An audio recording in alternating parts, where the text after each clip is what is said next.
You're listening to Zen and the Art of Endurance, your podcast for getting great at going long.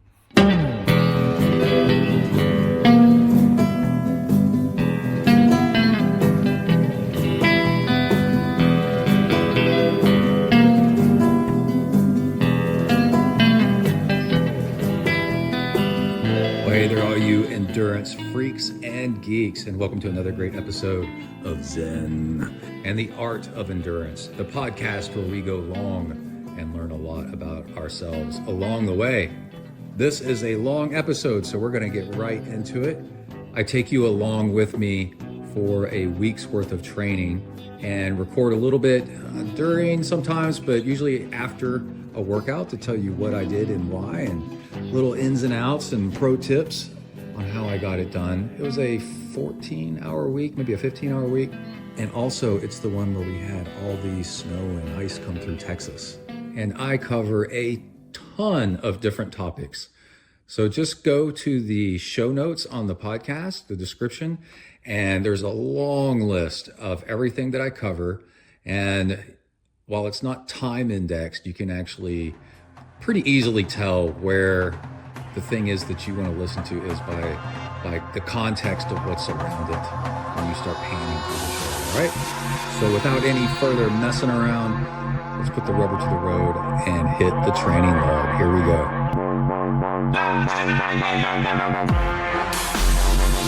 Hi everybody, my name's Brett. I'm a triathlete. I decided it's time I got some friends more suited to my status. But Joe, we've been friends for years. Hey, we all make mistakes. Come on, dudes, let's go exercise! Exercise! Yeah! I'm gonna do sit-ups till I poop myself! Hey, welcome to the training log. I'm walking Zoey, the yellow dog, out in the snow and ice. It's just barely a little bit of each. On a Tuesday morning, after the snow and ice storm came through central Texas. And I am sick and tired of being at home for 4 days minus a 4-hour something, 5-hour gravel ride I did on Saturday. But aside from that, I have been stuck at home and I've been biking indoors and stay away from the gutter. It's slick. There's a big culvert pipe you could slide into. And then running with River in the snow and the ice. No, the cold. It's just cold and windy, and I like variety. That's one of your ADHD things, that no variety gets you kind of into a funk and it's very stagnant. But what I do want to talk a little bit about is this morning was a really nice example of taking things slow.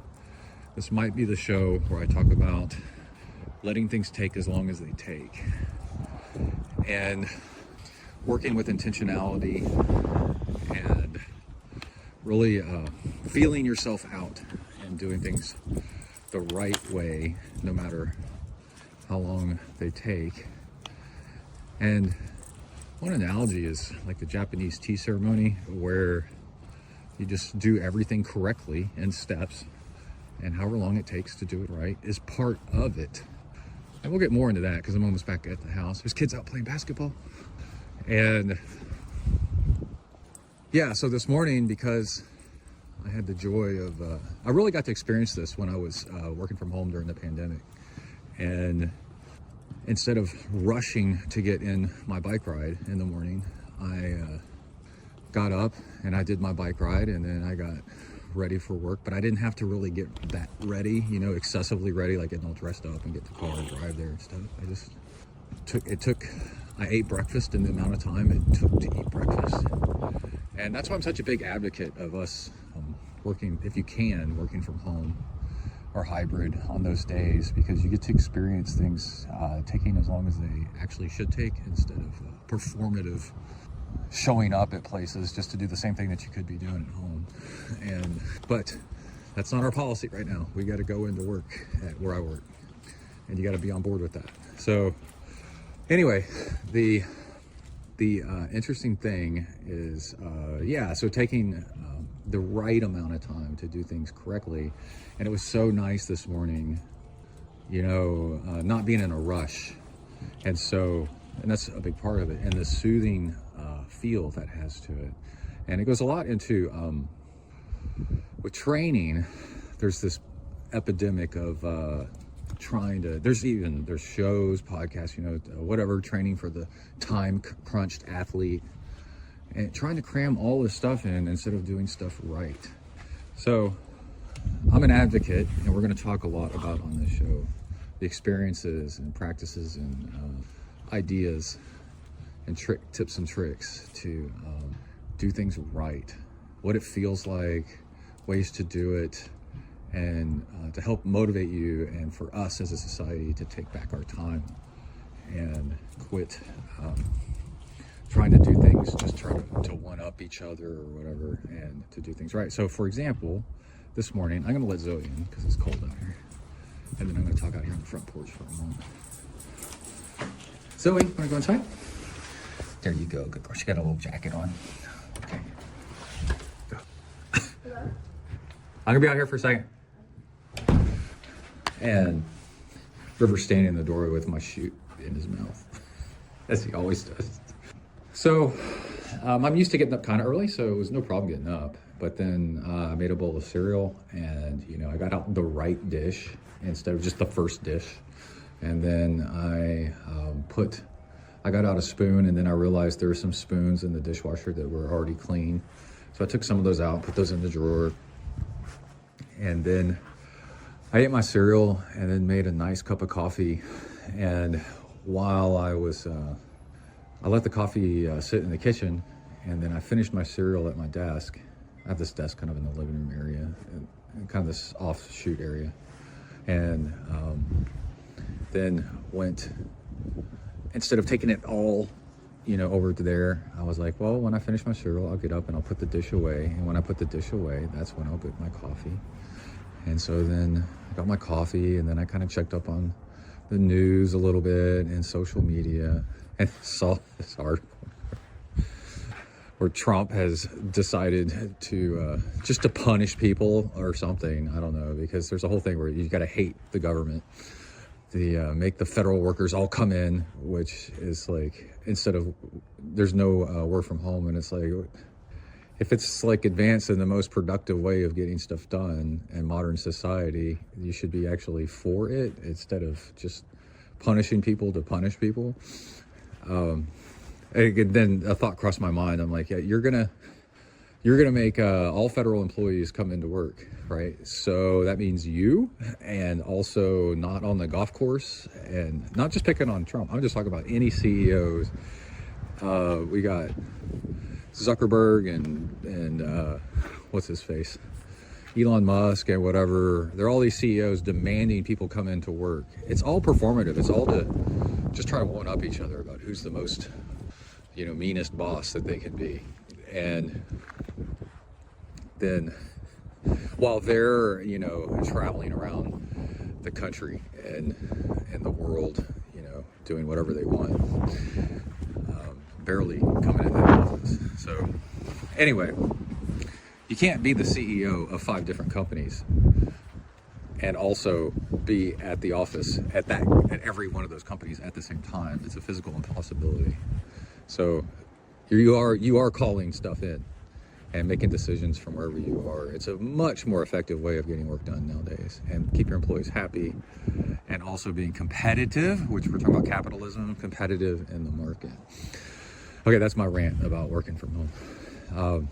Someday, I got my fingers crossed, we'll go to it at my office. Until then, I got to be supportive of I'm in management, so I got to be supportive of the decisions we got and set a good example, and just be patient.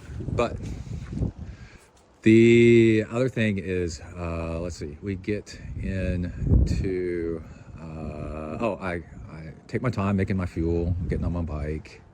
And I'm a little bit later than I would be getting on the bike than if I was getting home. But it's fine because I don't have to commute in. So I get in a nice ride. And then because I'm less stressed, I actually have time to think about what's the right workout to do today.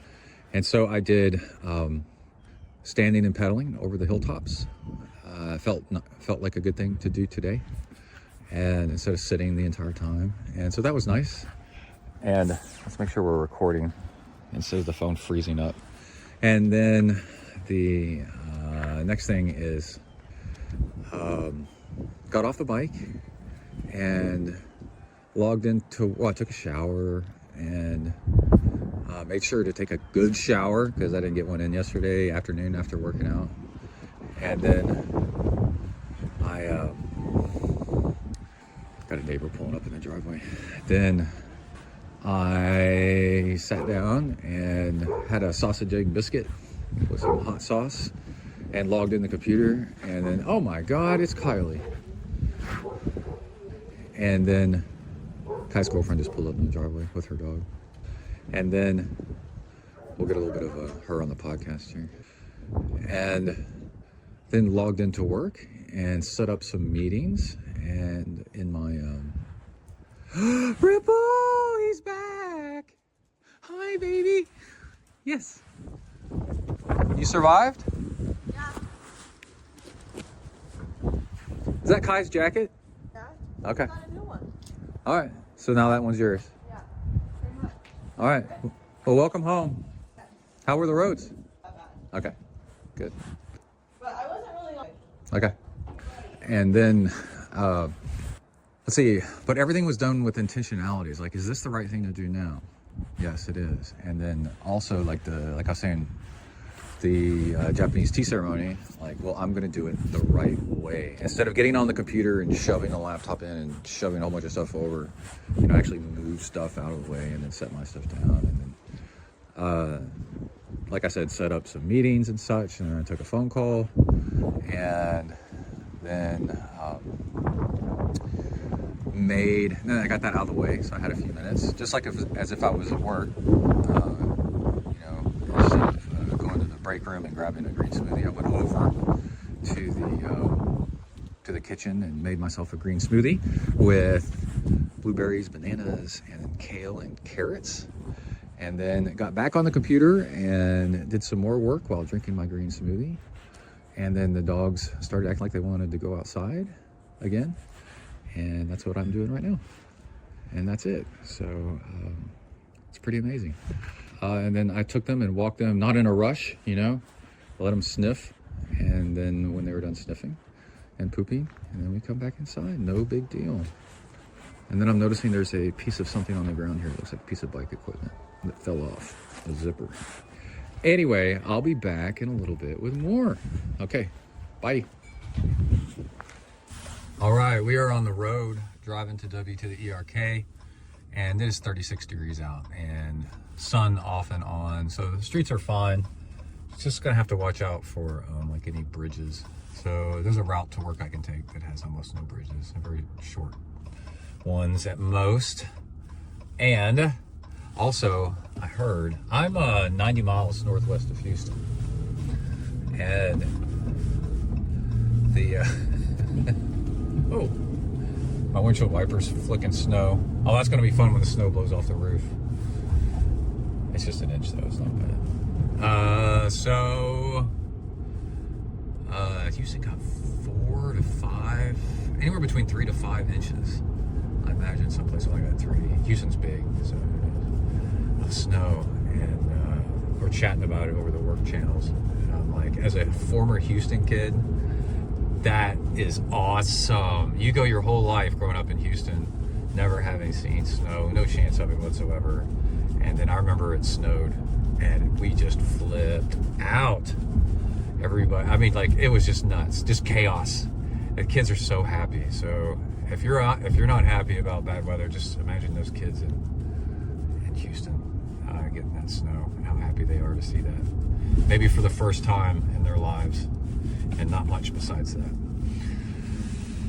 All right, back to life, back to reality. Let's see, back to taking how long things take and giving yourself space and time. I did this trick where I'm taking a bunch of stuff up to work because it's my first day of being at work for the week. And I did not pick a good way to get to work. I am going to have to go over some bridges. I think it'll be fun. Oh, and my truck has a remote start on it. So when you got a bunch of different stuff, you notice that like a lot of times you forget things. And when you've got too many things. So, it's the first day of work for the week. So I'm bringing up extra food. And also I'm going to run while I'm up there. And I'm like, so then I got to bring all this like extra workout clothes. And I'm like, it's really easy to forget something. And so taking time to pause and think, what have I forgotten? Just by like, might as well do it while you're at home instead of being 10 minutes down the road and then remembering, And my truck has remote start, and it needed a remote start anyway. Well, it didn't have to, but it's nice. So that I can get the engine warmed up and the windows defrosted and stuff. Had to actually scrape snow off the it's so powdery, it was so wonderful. Off the snow. I wipe. How do you know I'm a swimmer / triathlete? I got the snow off the windshield of my car with a pool buoy. That's the only thing I could find. And most of us down here don't have ice scrapers and stuff where we can remember where we've left them. There's probably one in my boat box. But anyway, I fired up my car from inside the house, and then asked myself, do I have everything? And now I'm wondering, actually, do I have everything? Let me pull over and look. Hold on. Yes, I do. Got 3 bags. Got a clothes bag, got a work bag, and got a food bag. On rare occasion, I'll forget one of them. Anyway, you get my puffy jacket against my seatbelt because we're all... Anyway, so my truck has remote start, and it'll run for 10 minutes before it'll shut itself off because nothing happened. So I know I've got 10 minutes of it warming up. And we're gonna go over a high bridge. I got all-wheel drive. I got a BMW. Of course, I got a BMW pressing me from behind. Freaking BMW drivers. Living up to the stereotype. Anyway, I'm driving the white Ram, which is the second worst. What vehicle do you automatically assume is being driven by a total asshole? Dodge Ram. Giant white truck. Dodge Rams always seem to be driven by aggressive assholes. A Dodge Ram pickup truck. God, they think they can do whatever the f*** they want. Bonus points if it's a sparkling white truck. Lifted trucks with high beams on. It's like staring at the sun. So what I did is I fired up my truck from inside the house, and then while it's warming up, I sat there, I put my feet up and just closed my eyes, and I put my music on my headphones on kind of like meditation music, and just sat there and thought.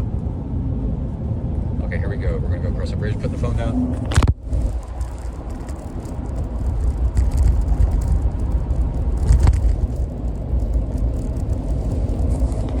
Okay, we're back. I'll just have both hands on the wheel until then. So then nothing came to mind. I visualized what I was doing. This is a really good tip to get you motivated to work out later in the day. Also, is to visualize yourself working out and what gear and stuff does it take, and then that'll in your mind you've already kind of solved the problem, and now you just need to follow through, and your mind likes to follow through. That's why it's really great to just get started on a task, and then the task will kind of finish itself. Yeah, so then when my mind was clear and I was like, okay, everything is ready to go, and I think that's it, then I got in my car and drove off, and here we are. Oh, I had kind of a funny thought. Getting old sucks, for health reasons and all that, being out of touch of what's going on more and more just a tiny, like 2% every year. Not keeping up with stuff. It's very gradual. But One nice thing though is you tend to get paid better as you move up, and wealth build up a little bit, and so you tend, I don't want to assume anything because we all have hard times and stuff, but be able to afford nicer stuff. And it is freaking, it sucks to get old, but it's really nice having a car with heated seats and a heated steering wheel and remote start. And I'm gonna turn off the all-wheel drive. The streets are dry.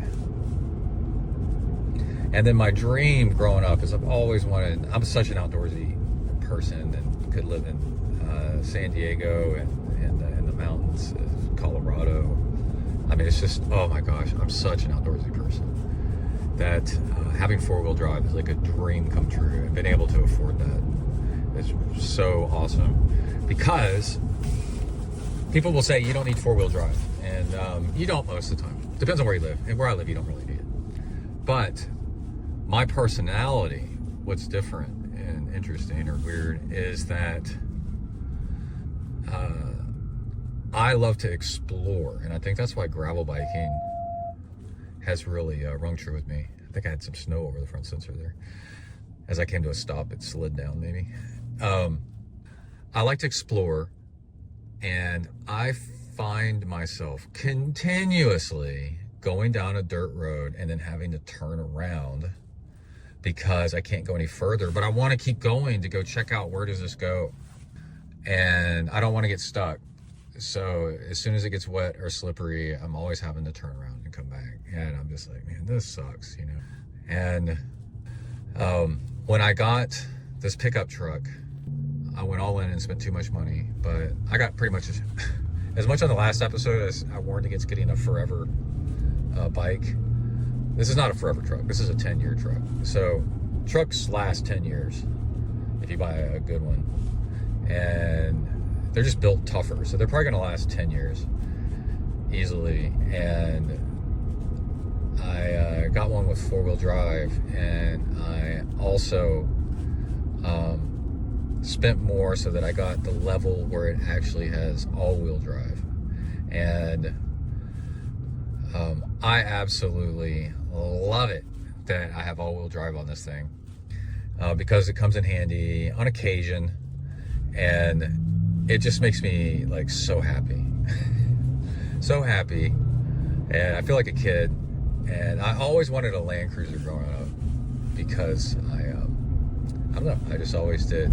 From the 80s, I always wanted a Land Cruiser.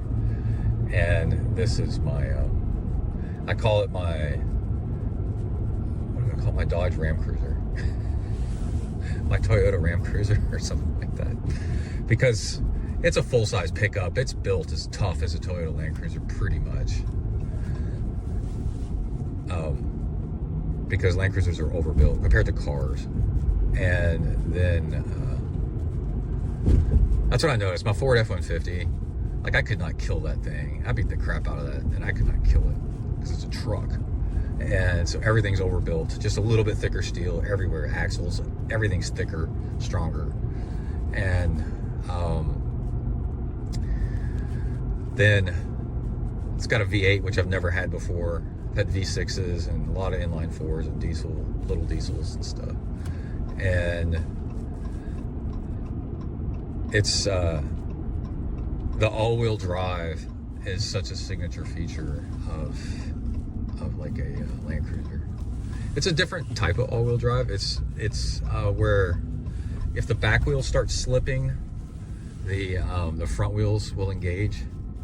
Where I think a Toyota Land Cruiser, and my wife's she's got an Atlas, Volkswagen Atlas with all-wheel drive. I think hers is front-wheel drive, and then the rear wheels engage if the front wheels start slipping. But Toyota Land Cruiser is like all wheels all the time, which is overkill. You don't need that, and it uses extra gas. So this is it's like a smart Land Cruiser. All right, we are at the orifice, and we're gonna see how the rest of the day goes. Here we go, out. Got the overhead camera, bird's eye view. I'm taking the time to make sure I'm in between the lines. going to be overkill here. I'm having fun with this, though. All right, bye. Wanted to jump in here. Oh, by the way, beep. Wanted to jump in here to mention something real quick. Setting up buffers and going slow isn't just about protecting yourself from others taking up your time. It's also really important to remember that it is really important to protect yourself from yourself.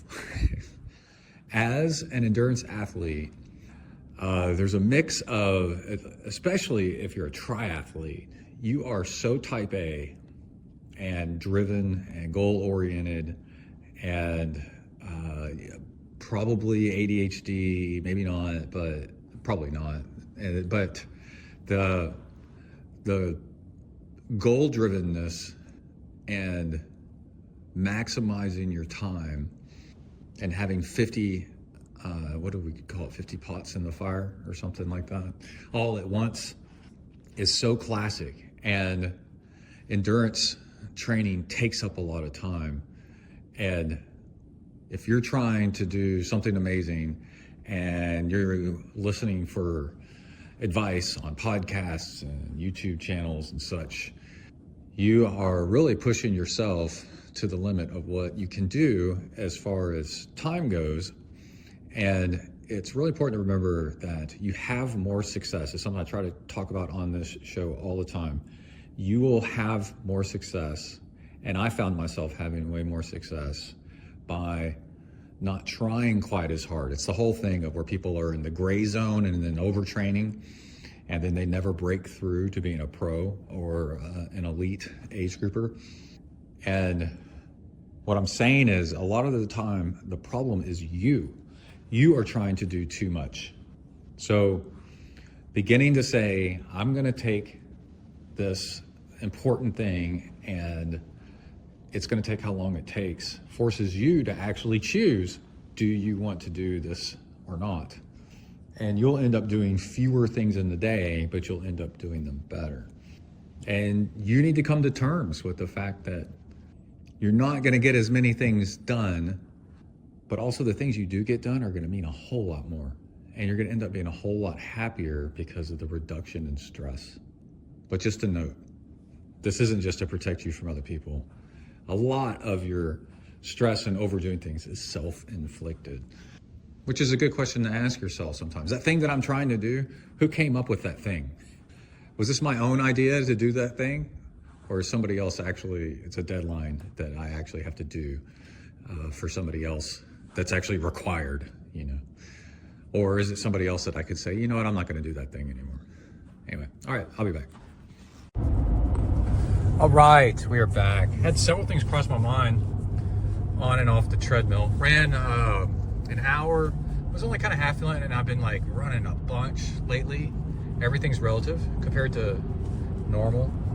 And because the pool's closed because of the cold. So I've been running and biking more. So you gotta like be chill. Don't overdo it, dude. And so I was doing run walk, the Galloway method, which now some people are deciding to call Jeffing because why keep anything the same? Anyway, a big pile of snow in the road. And yeah, several things crossed my mind. One reason that you want to, so I was putting everything away after getting off the treadmill and being very like thoughtful, so mindful, so demure of where I was putting things, because you got so much equipment to do anything in any of three of these sports that you forget where you put things. So I got headphones, I've got fuel, I got water bottle, clothing and stuff that if you move locations, it's easy to lose stuff or forget where things are. And then you start another workout or get someplace and then you're missing stuff, which is like, that's the most aggravating thing. Like getting to the pool, forgetting your swimsuit kind of stuff, or your goggles. Anyway, the thing that crossed my mind was one reason to be so mindful, so demure and thoughtful and slow down is to keep up with your gear better so that you have some more success more often. with your workouts. And because now you know where everything is, because you actually paid attention and put things away slowly. So I could have gotten off the treadmill, hurried up and rushed, and then, you know, get everything back and try to get back to what I was doing before. And I'm like, no, these are the important things, and how you do anything is how you do everything, you know, that kind of saying. And everything, a place for everything in its place, and being purposeful, but without trying too hard. That's the whole thing. You don't want to be like obsessive about it. You just want to be relaxed, because if you get obsessive about it, then you're inducing stress again. So you just want to be relaxed about it. And then what crossed my mind, two other things that crossed my mind. One is about walking slowly as I'm being passed while driving right now. And we're going to get to that in a minute, because I think that one's so interesting and so cool. Driving and walking slowly, more slowly than you're used to. And that's fun. But in the meantime, we're going to talk about something that's not quite as fun, which is, what do you do about people that think you're coming across as selfish? And I haven't really solved that one, except to have in your back pocket memorized some phrases so you can quickly reply to people. And one trick is to put things back on other people to explain themselves, right? When somebody says, why are you taking so long, or whatever, you turn it right back around on them and you say, do you have anything that's important to you? Like that. And then now they're on the back foot, and now they're having to defend themselves, and then you've taken the pressure kind of off of you, and they go, yeah, and then you say, well, like what? And then they go, and then after a while you go, well, this is really important to me, and I want to do it right. You know, something like that. And it's a real problem, I think, especially if you do triathlon. So you're doing 3 sports at once. You're trying to get so much done. You can come across as self-centered, but honestly, that's what frustrates me so badly, is I want everybody to be doing this. And okay, so that would be another good thing to have in your back pocket, is to say, if you were taking this long to do this, it wouldn't bother me, right? And then they go, well, it's bothering me. And they say, well, if it doesn't bother me, then maybe it shouldn't bother you, you know? So, I have no problem with people taking the time. I think everybody ought to exercise more and slow down more. So it's fine with me. I've seen that in work environments where people are working their asses off, and you're just kind of like, hey, you know, just chill, dude. You're not going to fix the world. And you're going to burn yourself out. You're going to quit your whole career if you struggle so hard. There's all the time in the world to do that. Let's take our time and do it right, you know. And anyway, so there's that. And I think if people have thoughts on that, I'm probably going to post this video on YouTube. Go back and post your comments on the YouTube, because that's a great place to have conversations about this kind of stuff, about your thoughts on how to appear what are your tricks to not appear as self-centered while you're slowing down to take the time to do things right. And it just happens to be things for yourself. But like if you were scrubbing a stove for the family, you're doing it for everybody. You would take the time to do that right, you know? So what's the difference, right? Just everything you do, you should be like that. Okay, the next thing is, I have a daily task list, checklist. And one of the things on there, some of them are just reminders. And one of them is eat more fiber. And then another one, because that's the number one way to stay healthy, is fiber in the American diet. That's our big problem. And the next one is walk slowly. Another one is don't talk too much. Don't add too much to the conversation. Let people explain themselves. But so walk slowly on purpose. I got a really cool story about this. When I was a senior in high school, when I was a freshman in high school, I was in Spanish class, and that's a mixed age group class, mixed year. And so there was a senior in there that was super cool. And I was a freshman in high school, and so I thought his girlfriend was the hottest girl in school, and he was this big football player and super cool, and he was really good looking, and just seemed to be like the coolest guy in the world. And I noticed something. He's a bigger guy, so he's a senior. Yeah, remember, I'm a freshman, so I'm very impressionable. And he walked, I noticed coming and going from that class, and then any other time I happened to see him in this hallway. I had a school of like 1,000 high schoolers, big 15-5A high school, the biggest you can get. He walked slower than everybody else, and I was like, what? That's so cool, like the way he walked really slowly. So I started doing it just to try to be cool like him, and I was really blown away by how it made me feel. And also as I got bigger, I was tall, but I wasn't big yet. As I got bigger in life, and later on, you know, I went to military school, which is a very dangerous, tough environment where you got to be able to stand up for yourself. And then I was in the Corps at A&M, and I had to stand up to bullies on 2 very big occasions. I got in people's faces and said, if you're going to pick on somebody, why don't you pick on me? Because they were bullying somebody that was smaller than them. And I was 6'3" and 220 pounds and all muscle. And then later on, I was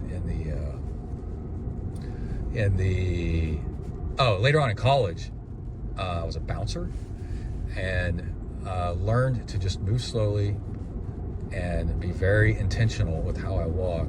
And I was a bouncer for a year in a big nightclub, and never got beat up, which is a claim to fame. Was in lots of fights, and then always handled myself very well. And then stuff after that too, you know, like street stuff also, and did boxing and all that. So very, very much aware of like how you carry yourself, and in public, people won't mess with you. And so anyway, I've been walking slowly for certain reasons a lot of my life when I think about it. But then I came across this idea, or maybe a podcast where I heard about it, where somebody said walk slowly. Probably a Zen thing, or like the Japanese culture, Chinese cultures, they walk slowly while you think. Oh, I did walking meditation at a Zen center, and I was like, whoa, this is even more useful for calming stress, and not to put on appearances to look cool, but actually to make yourself calm down and de-stress and slow things down purposefully, and it helps you think. Walking meditation is very, very interesting. I did that many times at a Zen center, and you basically put one foot in front of the other, and you don't move your next foot until you're ready, you're done with the first foot. And then when your first foot's in place, then you put down the second foot. And you can look where you're putting your feet cautiously. You do it barefoot. You can do it. They had us go out into a parking lot and just walk very slowly and intentionally. And then you start noticing everything, like the ants, you know, moving along, and the bugs and the cracks in the pavement. And it just slows everything down, and it makes what you're doing way more important and slow. It makes you realize that there's no rush, dude. The whole world is going on at a certain pace, and you can't make it go faster than it's going. So you match its speed, and if you slow down even more, you can realize there's whole different speeds that you can engage in with the world. And it's really, really cool. I cannot recommend it enough as far as a thing to do. So I suggest go out and do a walking meditation instead of a sitting meditation, and just put one foot in front of the other and spend like 10 minutes not putting the other foot down until, not lifting one foot up until the other foot is all the way down and stopped. And maybe doing it barefoot. It's really, really cool. And slow down and watch your whole system just kind of slow down. And I'm going to talk a little bit more about that, because that's called a practice, right? And the reason it's a practice, because what you're doing is you're practicing for when real things happen, and somebody comes into at your office or up to your desk, and like, I got to do this report, and you slowly put your stuff down, and you go, well, what seems to be the problem? And then all of a sudden you can be this calming effect When I was a scoutmaster in Boy Scouts, boy, that was a big thing. I had kids running up to me like, oh my gosh, I got to do it. And you go, okay, here, have a seat. Let's talk about it, you know? Or, okay, what's the disaster? Everything's a crisis, you know, so you've got to decide how to react. Okay, I'm gonna get off the mic because I'm kind of just stitching stuff together there. And we'll be back after the next workout. Bing. Oh, man. I recorded a bunch of audio in procedure, in situ. Is that how you say it? And it didn't save, but it's all right because it was longer and we'll be able to summarize it here and get more done. And yeah, so I drove to the pool after all the snow and ice. I ran one time with River and the snow and cold and all that, and then went to the pool. Finally, the pool reopened, and they were opening it when it was 19 degrees outside. It's an outdoor pool, and so on Instagram, Zen Triathlon on Instagram, you can go see the photo of the. This is amazing, you know, for Texas, right? For Central Texas, it's kind of very unusual. And I always need to say that I was born in Ohio and grew up in the snow and with the snowsuits and all that stuff. So it's not that new to me, but it's always really, really special. And I lived in San Diego, and we'd go snowboarding in the winter up at Big Bear on the east of LA, a bunch, and had snowboards and all that stuff. The interesting thing is that I didn't go that morning that it was 19 degrees. I went at midday and swam, and it was high wind. Although it was sunny outside, it was high wind, and it sucked getting in and out of the pool. But because it's a long walk from the locker room to the edge of the pool where you get in, and towards the end of the swim, I started getting cold. I cut the swim a little bit short because I was getting cold. And I've actually started getting hypothermia before while swimming in open ocean. And you just slowly start to slow down, and everything just kind of turns into molasses, and you just can't move anymore. And then you sink to the bottom, like in Titanic, and you slide off that door. There was totally room on that door, by the way. But anyway, I documented while I was leaving the pool that I was taking my time putting stuff in the right place. And then I had misplaced my swim shampoo. And later on, I went, when I was going out to my car from home, I put the swim shampoo in the right place at the right time. Even though I needed to get off to work, I still took the time to do things right. And then and also like, I think I probably spoke about, I've learned that health and fitness is the base of the pyramid that the rest of your life depends on. So if you can, there's times in life where you can't, you know, dire situations, you know, a homeless person doesn't have a gym membership, you know. So but if you can, you make sure that you're exercising, and then you make sure to prioritize that, and you start standing up for yourself over time and say, no, I'm not gonna take on this extra work, or I'm not gonna be performative and stay late to make it, because you're not getting paid for it in this one example, just to impress somebody, you know, move up the ladder or whatever. And no, I'm going to go, in the long run, you'll be happier that you actually exercised and then lived to see your grandchildren, you know, instead of having a stroke or a heart attack. And the thing is, when I work out, I do it for an hour at a time, period, during the week. I don't do less than an hour. I'm an endurance athlete, and you got to do an hour, in my opinion. For me personally, not you, but for me personally, I like to do an hour, and that way, that's an endurance workout. And so I do an hour, period. And it takes as long as it takes. And then if I'm late showing up to someplace somewhere for somebody, and if it's a personal thing, then, I wouldn't do that. But if let me just say that I'll just say that I'm sorry. But you'll be surprised how nobody says anything. And all these rules are society's rules that are implied, and it's for people. The rules are for people that want to run themselves into the ground.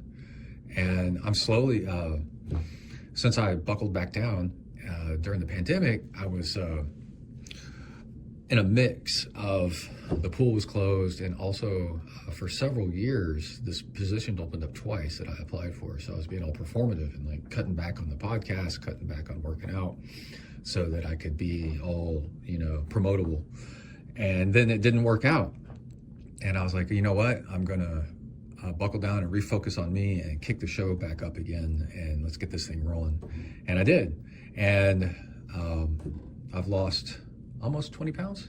Well, I've lost, at my worst, which was brief, but I've lost 20 pounds since then, and I'm continuing, and it's very gradual, that way it's sustainable, and getting my health and everything back. But it's taken me standing up for myself and saying, this is how long it takes for me to do the right thing, and also eating healthy, and making sure I get up and walk around more often, and taking the time to get the right food and bring healthier food to meetings and eating that instead of the donuts that people brought. There's like endless examples of this stuff. But it's being defensive about your time. And with slow living, you learn, like I said, to be you start to learn that there's such a value to it, that it makes you feel so much better and more relaxed, and that will lead you to start getting defensive of your time a little bit. And then I talked about one thing that was funny was I was driving, and I had somebody I talked about the BMW thing at the beginning, but not picking up BMWs. My brother had a BMW. It's freaking awesome. And I was talking about driving. I was recording myself driving into work, and I mentioned how, I was driving home from work, and I mentioned how I'll pull over if somebody's tailing me and let them go. That was on the way into work. I was talking about that because I've paid all this money for this car. We've paid all these taxes for these roads. And if there's nobody behind me and nobody ahead of me on a quiet road, and say Emily's with me, she's like, why are you pulling over? And I'm like, there's a guy right on me. And she's like, well, then who cares? Just go. And I go, I don't like feeling somebody pressing up behind me, and just let them go and let them get the speeding ticket down the road. And so I do that a lot. I'm protective of my rest and digest and relaxation kind of around me. And that reminds me, well, let me finish the road thing. On my way home, there's an intersection, 2-3 intersections in a row that are really aggressive, and you got to cross against traffic, and it's a highway but with stoplights. It's a strode, which is like the worst kind of street road with strip malls, all kinds of crap. It's ugly, and no trees, and just it's exposed and just ugly. And if I go one more exit down the freeway, it takes about an extra half a mile maybe. But that street, when I get off the freeway, is almost a mile long of high trees on each side, and a single, barely a 2-lane, no center stripe, just quiet country road that's straight and into the trees. And it's like this decompression of driving through that, and it's 35-mile-per-hour speed limit. So and not many cars, hardly ever. And that's the kind of road where if somebody came up behind me and was like aggressive about wanting to pass me, then I would just pull over and let them go by. So I can enjoy this quiet road that I'm on. So there's that. Then also, I talked about this YouTube video that I was watching, and it was about habits and how important habits are and rituals, which I talk about on occasion, you can check out. So the summary of it was something that I'd always known, so I'll tell you that, but I learned something new at the end of it, which I'll tell you at the end of this little bit right here. I described this, was it this morning? I was driving into work and I described how I got on the bike and kind of mentally, getting on the bike, I just mentally checked out, and I don't judge, and I just relax and just go through the ritual.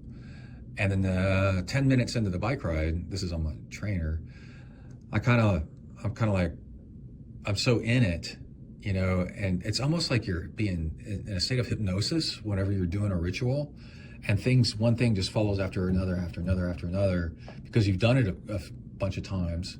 That, yeah, it's like a state of hypnosis, and you don't even have to think anymore, and it's fantastic.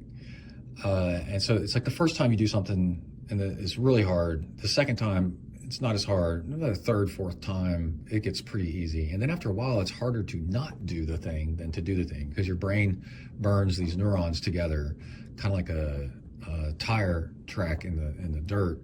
It's easier to be in it and hard to get out of it, as based on repetition, because your body's trying to be efficient at this. And so, yeah. Anyway, it was a really good video talking about the power of rituals. Maybe if you Google it, you can find it, the power of rituals. And one thing that was really cool towards the end of it was the woman, whatever, that was narrating it said that rest and digest versus fight or flight, which is huge in endurance sports. You need to be in rest and digest as much as possible, because all this working out will wear you out.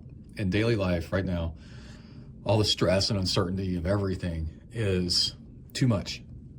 So the more that you can be in rest and digest, that's almost like that is the state of Zen. You know, that is the state of enlightenment, is if you can be in rest and digest all the time, because you think more clearly, more calmly. And let me refresh and see if my watch is being delivered. Okay, I'm so excited about this watch being delivered. Yeah, I talked about rotating bezels on watches, but we'll talk more about that later. Let's see, let me refresh this page. 5 minutes, and it's not, I'm sure there's no difference. Yeah, there's no difference. And the thing is, they explained it, that if it's a habit, you're trying to do that thing, let's say getting ready to go for a run, and it's ritualized, you know, you make your fuel, you get out your running shoes, you put on your shorts, you make some water, you know, you leash up the dog, like you do this over and over, and you've done it 1,000,000 times, right? Versus the first time that you ever do something, right? Well, if it's something you've done a bunch of times, then your body stays in the rest and digest phase of living. And because it doesn't have to figure anything out. It's already just figured it out, and it's on autopilot. And then if you're trying to do something for the first time, then your body's like really stressed out because it doesn't know what to do. And a really good example of that is if you're driving a route, a road or whatever, or even a bike ride or a run route, but you've done it 1,000,000 times, your heart rate will be lower, your nervous system will, your cortisol, everything will be just like really chill, because you've just done it 1,000,000 times. Even if you're driving a long distance, but you're driving to like your parents' house, and they live 3 hours away, like when I visit Emily's family. We've driven the road so many times, we don't really think about it. And so the really cool thing is the fact that, but if you're driving somewhere new, I've pointed out to people a bunch of times that are in my life that I care about. So be extra careful. Notice that when you drive somewhere new, that you make mistakes. Other things happen in traffic that are unusual and weird to you, because you don't ever drive down that road. But they're used to driving that road, so they just blatantly do things, pull out at this one driveway that, you know, has people. You don't realize like how much stuff you've auto-programmed into your mind. There's this one intersection or driveway where people pull out all the time, you know, and you know that, so you're ready for it. So you kind of like lay off the accelerator a little bit. But let's say it's a new town and you don't know that. then you're more likely to have an accident. And I live in a college town, and in the fall, every year we talk about the new students here in town, and it's a 60-something thousand student university. And so we get 20,000 new residents in a town of 100,000 every fall. And so just in September, we're like, oh, new students, man, it's accident after accident after accident after accident, because they don't know what they're doing, and it's like really stressful for everybody. Anyway, was there something else I was talking about?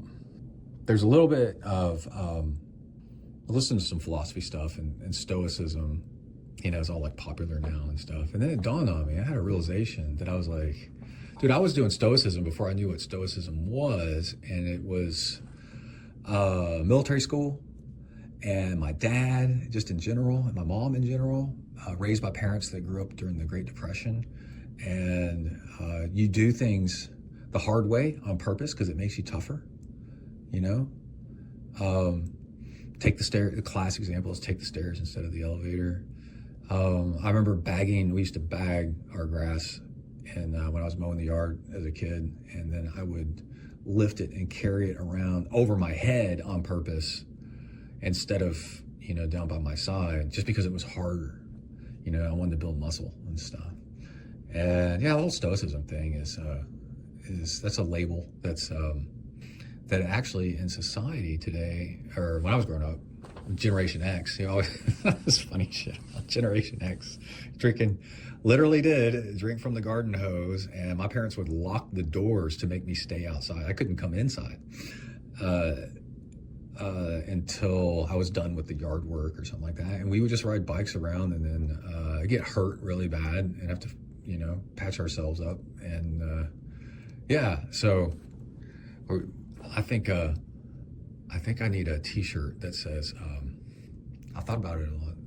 I've got one, or the slogan on my Twitter account or something that says free range human, but actually I think feral. We were the Generation X. The best way I've heard it described is we're the last generation of feral kids.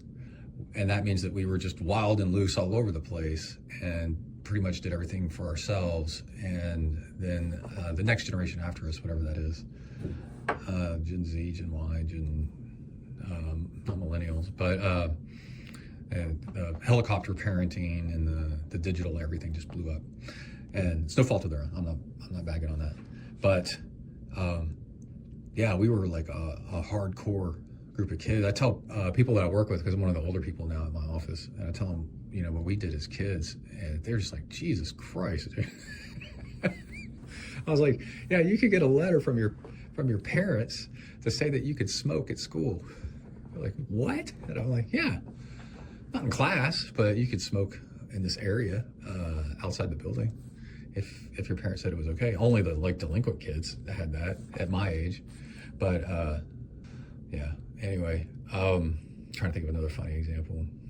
Oh, a great one. Oh my gosh. My mom would kick us out of the car and make us walk home if she got pissed off at us for my brother and I fighting in the car. And she always threatened it. Okay, so just in the news, just recently, there was a lady who got arrested or a ticket or something like that because her kid walked 1 mile from her house down the street to a grocery store or something like that. And it was in all the news because it's ridiculous. Like, that's so stupid. What's this overprotection thing?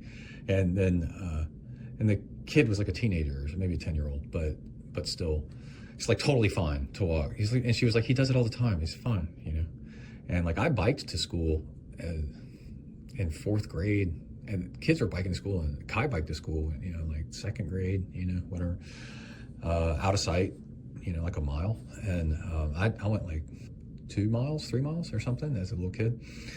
And she would just tell my older brother, just keep an eye on him, make sure he gets there, whatever. But anyway, one time my brother and I were fighting in the back of the car, and she threatened once, and then he did it again, whatever it was. And we were in another town for soccer practice in the heat in the summer in Houston. And Houston has all these towns around it.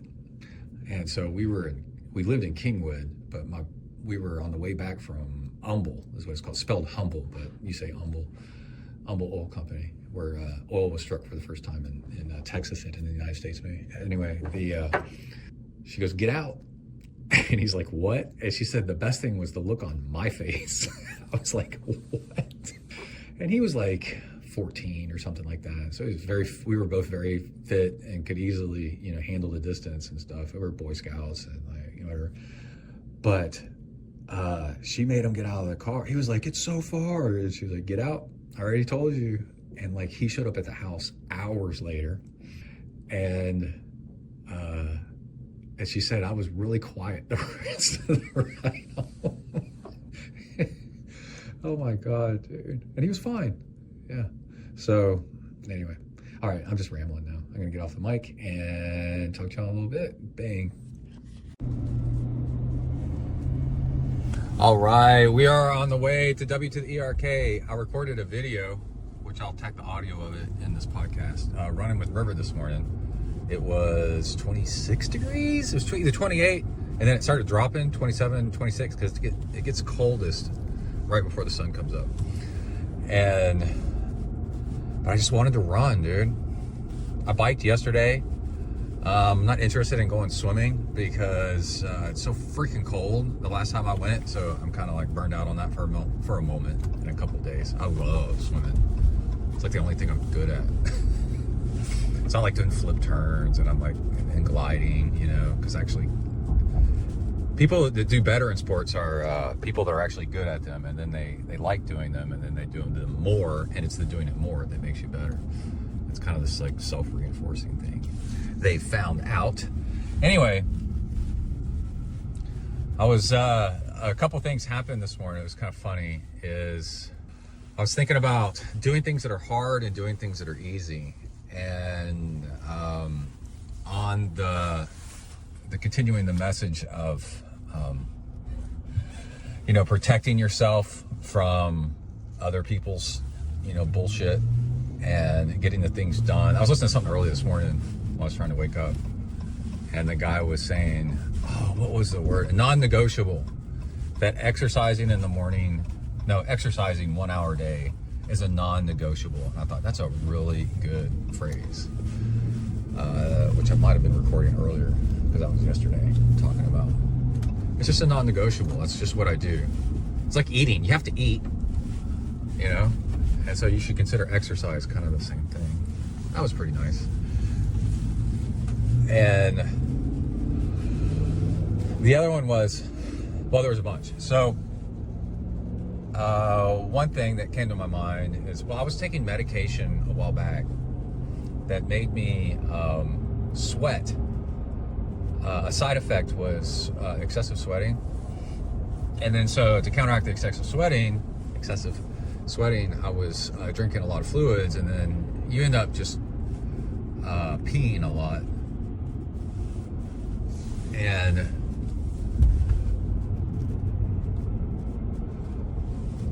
yeah, so I was needing to pee all the time, and I found that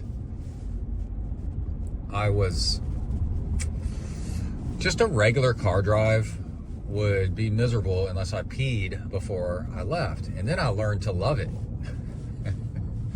The Dr. Zhivago peeing incident, where I learned to love the pee. And I learned that, I started a habit that I really like, in that I pee before I drive anywhere. Before I'm going to spend 10 minutes in the car, I make sure I go to pee. I'm not taking that medication anymore. And so the habit's stuck. So when I leave work, before I leave the house to go to work, before I leave anywhere to go, if I'm going to go eat lunch somewhere, I'm going to go meet somebody, or definitely before I work out, obviously, I make sure that I pee, and then I get to enjoy the drive, because driving kind of puts you in this trance, like I've said, and it's nice.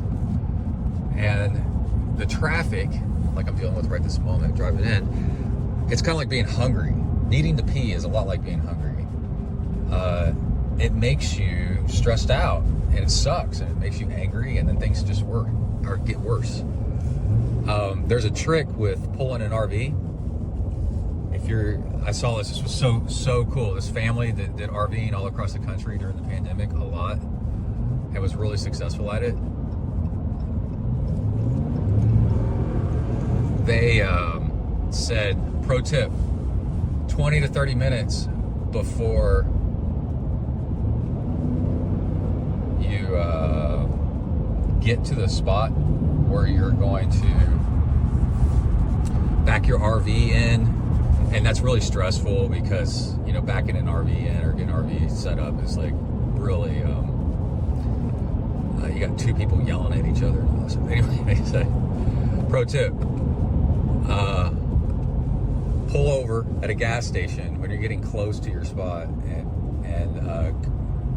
eat a candy bar or snack and go to the bathroom. And then nobody's like frustrated to get the parking thing done back in the RV in, because they've already, they don't need to pee, and they're not hungry anymore. So I thought that was pretty cool. Anyway, so I peed before I left the house, and that made me want to mention made me remember that I wanted to mention that. But on the other hand, so now my drive into work is going to be way more pleasant, fighting traffic because I'm not needing to pee. And it's protecting my time, but I'm taking that extra time to do that, you know, to take care of myself first. And then the next thing is, I don't remember if I talked a little bit about stoicism yesterday or not, but the whole thing about, I was doing stoicism before I knew what stoicism was. And it's just being a little bit extra tough on yourself, so that you're tough when you actually need to be tough. And so I grew up doing that all the time, and that's a side effect of a little bit overly strict parents, you know, making sure that you're tough and not spoiling you. And oh, you're cold? Good. Learn to deal with it. Emily says stuff like toughen up, buttercup, or something like that. And because she grew up on a farm, you know, you just got to get stuff done. And I also grew up, you know, trying to put on muscle and looking beefy and being strong and whatever. And so, like, if I'm carrying bags of grass across a lawn or something, then I would carry them over my head on purpose, you know, just doing a little bit extra on purpose. But there's this thing where I've learned that this is the opposite of protecting yourself, but it also really works. So I just kind of wanted to mention it. Is I've learned that if something is going to suck, but not for very long, and you know you can handle it, then do it on purpose. And then that'll make you tougher when things actually suck and there's nothing you can do about it, you know. And it also makes life more interesting. So an example of that was this, well, also, you know, running when it's freaking freezing cold, you know, but in shorts. I see people, they're like, what the hell, dude, that guy's in shorts, you know. But I know that it'll be fine because I've done it before. But that's not really the good one. The good one was, I got back to the house after running an hour this morning. It's still 28 degrees probably. And I remembered that in the driveway, I left something in my car. I forgot what it was, but I needed to go out to my car to get it. It's at the very end of the driveway, right next to the street. And by then, I've gotten in the house and I'm stripping down because the house is warm, and I've been running in all these layers, right? So I've stripped down. So now I am down to flip-flops and jogging shorts and nothing else, right? and it feels great inside. And then I'm like, oh, I got to go all the way to the end of the driveway into my truck. It's 28 degrees outside, and I need to get something out of my truck. And I can't remember what it was. It's maybe some headphones or something like that. And I was like, oh, well, I should put on a jacket because I'm not even wearing a shirt and I'm wearing shorts. I'm wearing flip-flops, man, you know? And then I thought, oh, this is gonna suck, but it's so brief, dude. It's like for 30 seconds maybe that I'll be fine. So this is good. Toughness training. I don't know what else to trademark it with. And then I was like, oh, so my instant reflex is do it because it sucks, but also because it's really short. So I'm not really worried. You know, I'll be fine. Doing stuff because it sucks, but enduring it for really long periods of time, oh, that's next level kind of David Goggins weirdness. Anyway, I know it's Goggins, but so it was so funny. I'm at the end of my driveway. I go to the wrong door. It's on the wrong side, so I got to go back around the other side of the truck. So now I'm really out there. And so I'm out there, flip-flops, shorts, no shirt, nothing, you know. I'm basically in my underwear because I'm wearing jogging shorts, which, you know, are like super thin. And they're obvious, you know, that it's jogging shorts. And I see a neighbor drive down the street, and they just drive by with this look on their face like, what the fuck is this guy doing, you know? And I was like, oh yeah, that's also kind of why I do it, is because the feeling of doing something like that other people won't do, you know, makes you, it's all internalized, you know, it's all just it's ego, but it kind of gets you motivated, you know, to do more things and just push yourself a little bit. And also, people can do way more than what they think they can. Society's just got really, really soft. And what a lot of people think is something you can't do, you know, is actually totally doable. Anyway, so there's that too. But yeah, I was like, yeah. And so then I come back inside, and I'm fine, you know. And I saved time getting to work because I didn't put on an extra jacket just to do something that I didn't need to. But anyway, that's it. Just counter opposing instances of a mix of protecting yourself and then also abusing yourself. But it's all practice, you know. It's practice for when things actually really get tough. You're used to doing it, and then when something really is important and you need to protect yourself, you've had the practice of saying, no, I don't do that, sorry. And then when something's really tough and you need to kind of abuse yourself to get through it, you've had the practice of like, okay, I can do that. And that's it. All right, I'm at W to the ERK, and I'll be back soon. All right, ding ding, leaving the pool. That was really worth it. Oh my God, there's my old car. Well, it's a little bit different. A Volvo 240, is that a GL or a DL? GL had a sunroof. That's a Grand Lux. That's a DL, that's a Deluxe. Nice. This one's a little bit newer than mine, probably like an 84, 85. It's got the Frisbee wheels on it. Mine had mag wheels, a little bit more. Pretty cool. Anyway, the trunk on those is freaking massive. If y'all don't know, ever see a Volvo 240, look at the trunk. Fit an entire Cannondale mountain bike, large, extra large, whatever, inside that thing. Okay, I wasn't sure if I wanted to swim or not. I kind of didn't want to swim, but I needed to swim because I need to stay on schedule. And I said, I know this trick. Just go to the pool, and when you get there, you'll probably feel like swimming. Because I didn't have anything else to do, really. It's my lunch break. So I was like, all right, so let's go to the pool. And, the other thing was I was cold, and I was cold last time, and I was like, you know, so that's like a real, like, psychological deterrent.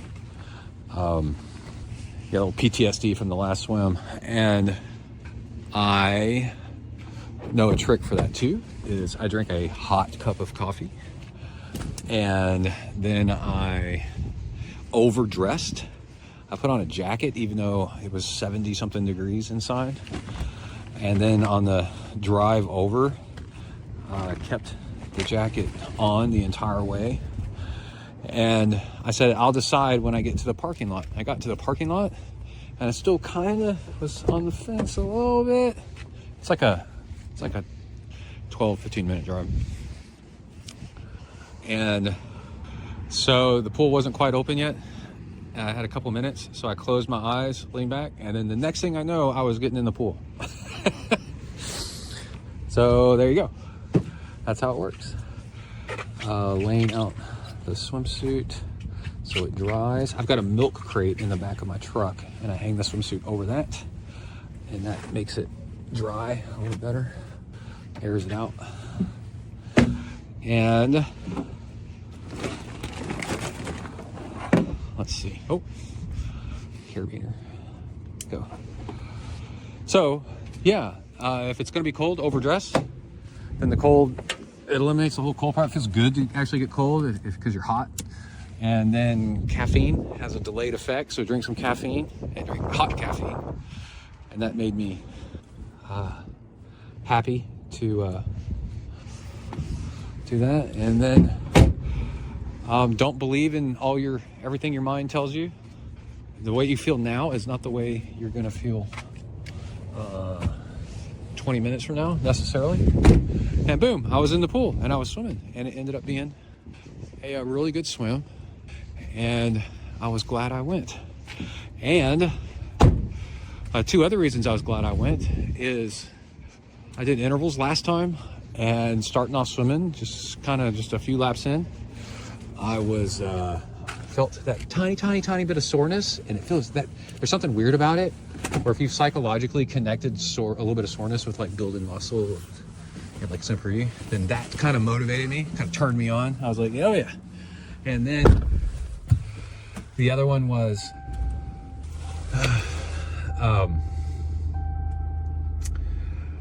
there was a guy in line when I was checking in through the gate to the pool. Oh, plus it's a beautiful sunny day. The wind was a little bit more than I thought it was going to be, but it wasn't bad.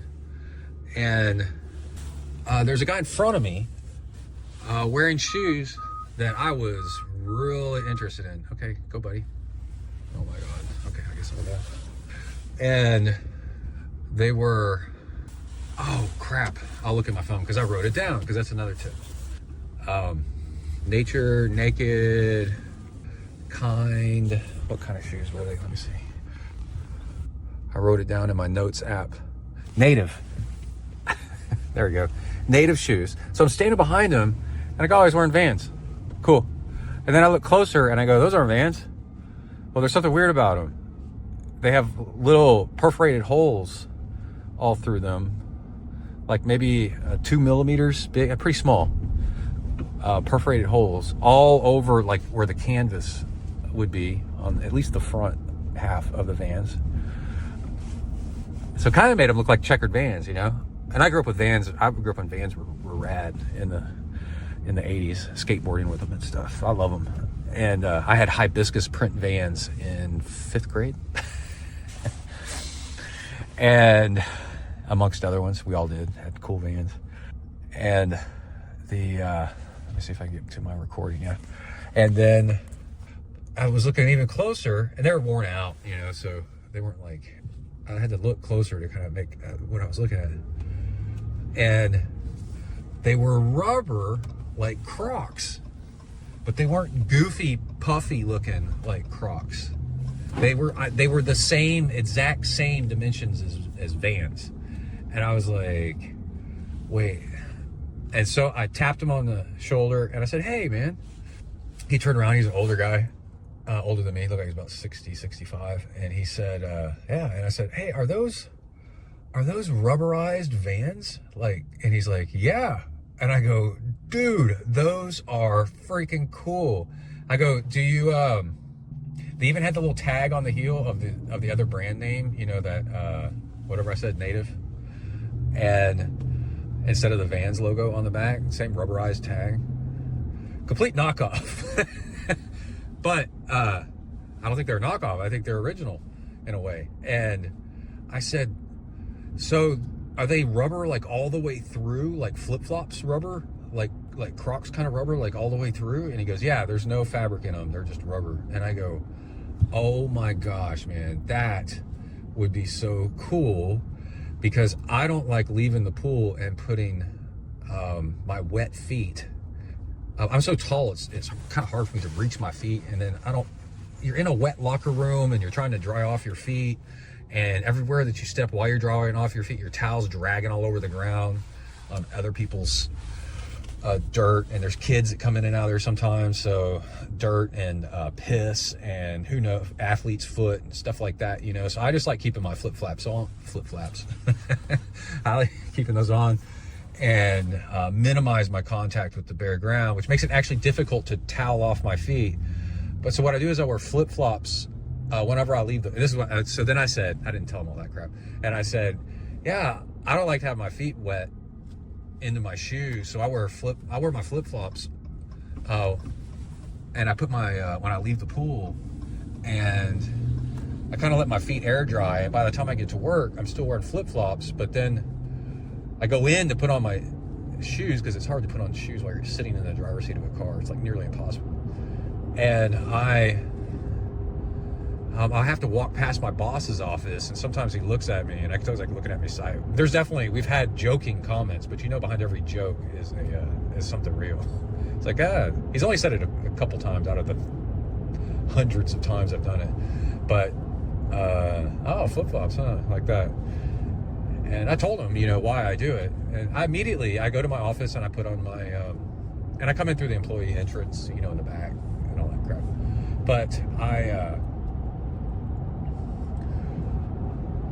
you know, I don't like making my boss, you know, annoyed.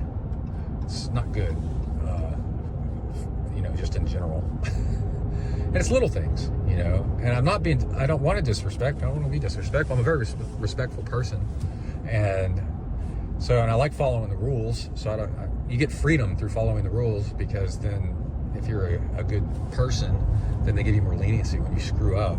And so anyway, I'm like, I could wear those, because I have two bosses, and the assistant boss is from California and is like a surfer, beachy guy like me, and he wears kind of meshy shoes sometimes and no socks, and you can kind of see his feet a little, barely, like the skin tone barely through it, and it was weird at first because it's Texas, everybody's all super conservative here, but no one thinks about anything after a while, and everybody's got their own problems. But men have to wear closed shoes at my work. And although there was this one gay guy that was wearing open shoe sandals, you know, kind of like flip-flops with a heel strap one time, and he was like a star employee, and I saw him in the break room years ago, and I was like, are you wearing sandals, like flip-flops? And he goes, yeah. And I go, has anybody said anything? Because I'm thinking immediately, I want to do this. And he goes, well, I pointed out that Sally was wearing them, whoever it was. And they just said, oh, okay, like that. And I was like, yeah, they didn't want to get into sexual discrimination, gender discrimination crap with somebody that's A, a star employee, and B, kind of a protected group a little bit, you know? And so it's like, anyway, but I still can't bring myself to do it. But I'm like, I could do this. There's an accident up ahead. I could wear those, because I'm standing out there in broad daylight. If I looked hard, I could barely see his, a pretty major accident. Traffic's backed up pretty far. And then plus they're vans, so they come up higher than flip-flops do, higher than Crocs do a little bit, and they just look like normal shoes, so I could wear those, because this is the thing also, well, I'm going on way a lot about this, but I'm like, I'm pretty on board with this already. You can tell this is a problem I've been looking to solve for a long time.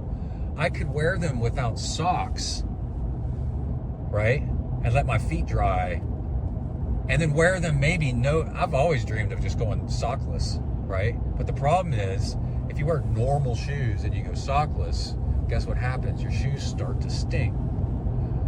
And here, I'm changing lane. Oh, there's a concrete truck up ahead.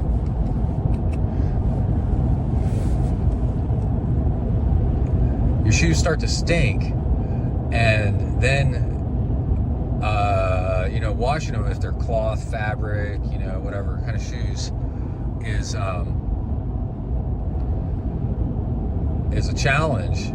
They're never the same. Even if you get them clean, that bacteria is still in there, and they reactivate the next time you wear them. I know, because I went sockless like all through high school, when I was in public school, and middle school, and so I've been through this. And we used to wear topsiders a lot in Vans with no socks. But if they're the same material as like flip-flops or if they're rubber of some sort, synthetic, then and waterproof, then I can just wear them in the shower.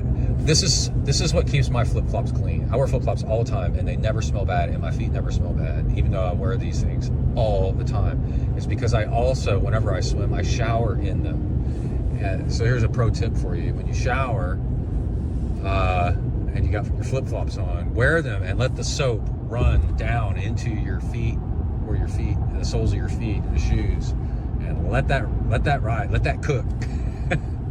Because that soap is going to clean those shoes and or those, whatever those are, while you're wearing them. And so I'm super excited. So I'm going to look up native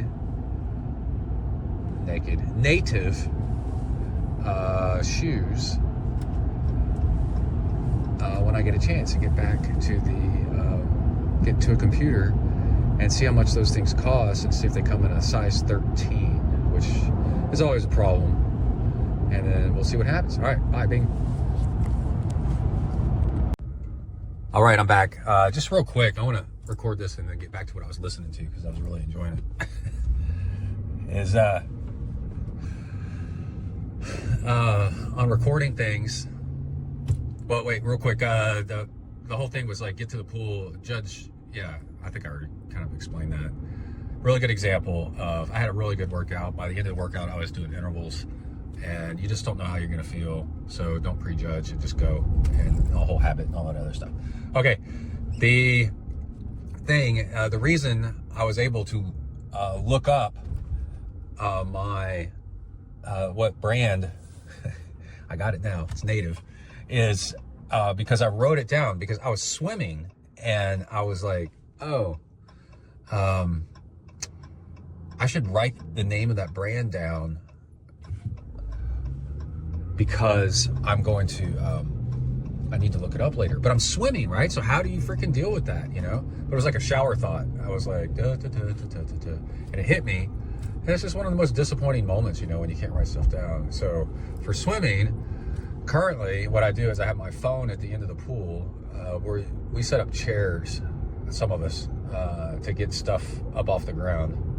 And so like patio deck chairs, and then I have a little swim bag I put on top of that, and I put a towel in my phone, and then if I happen to have a jacket, like a parka kind of thing. Anyway, and then all the other stuff I'll lay flat on the deck. I don't care if it gets wet. And then, but iPhones now can get wet a little bit regionally. I mean, they're supposed to be able to go completely underwater. And so I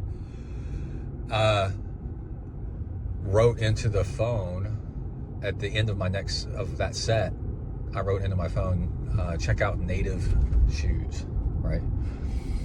And that's how I was able to look it up a minute ago when I couldn't remember what it was. But now I've got it on my to-do list, right? Which is the best kind of to-do list I talk about all the time.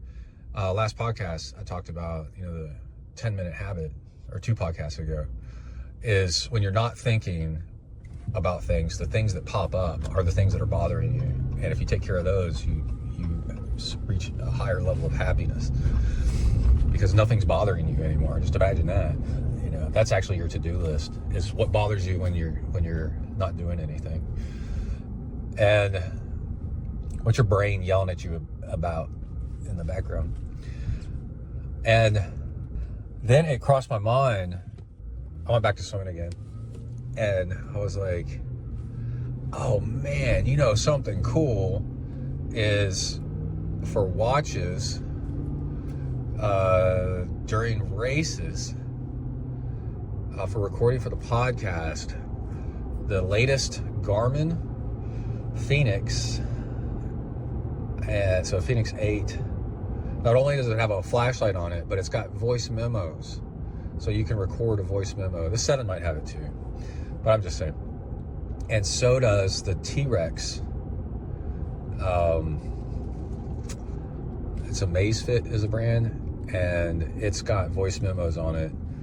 They're both only half-baked, where you can't get the voice memos off of them easily.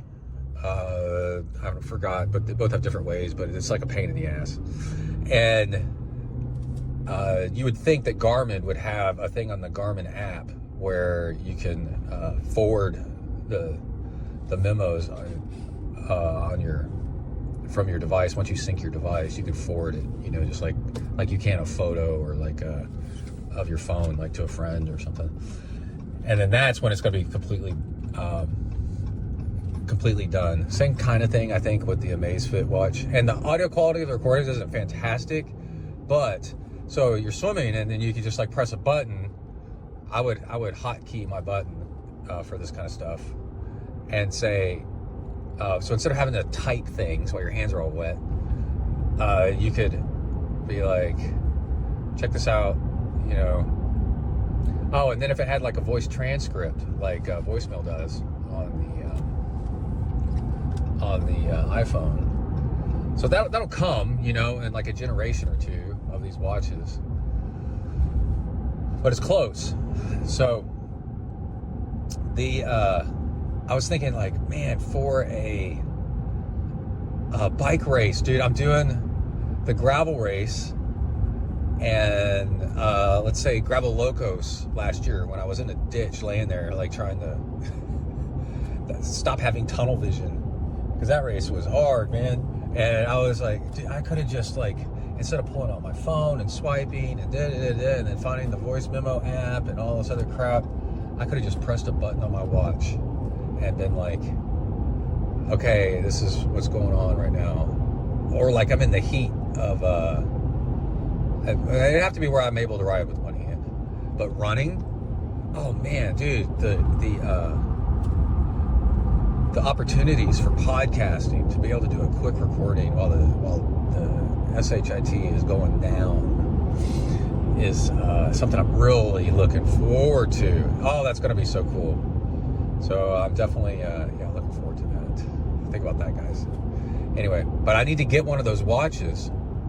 So Garmin or Amazfit, if you're out there, you're listening, you want to help out, then let me know.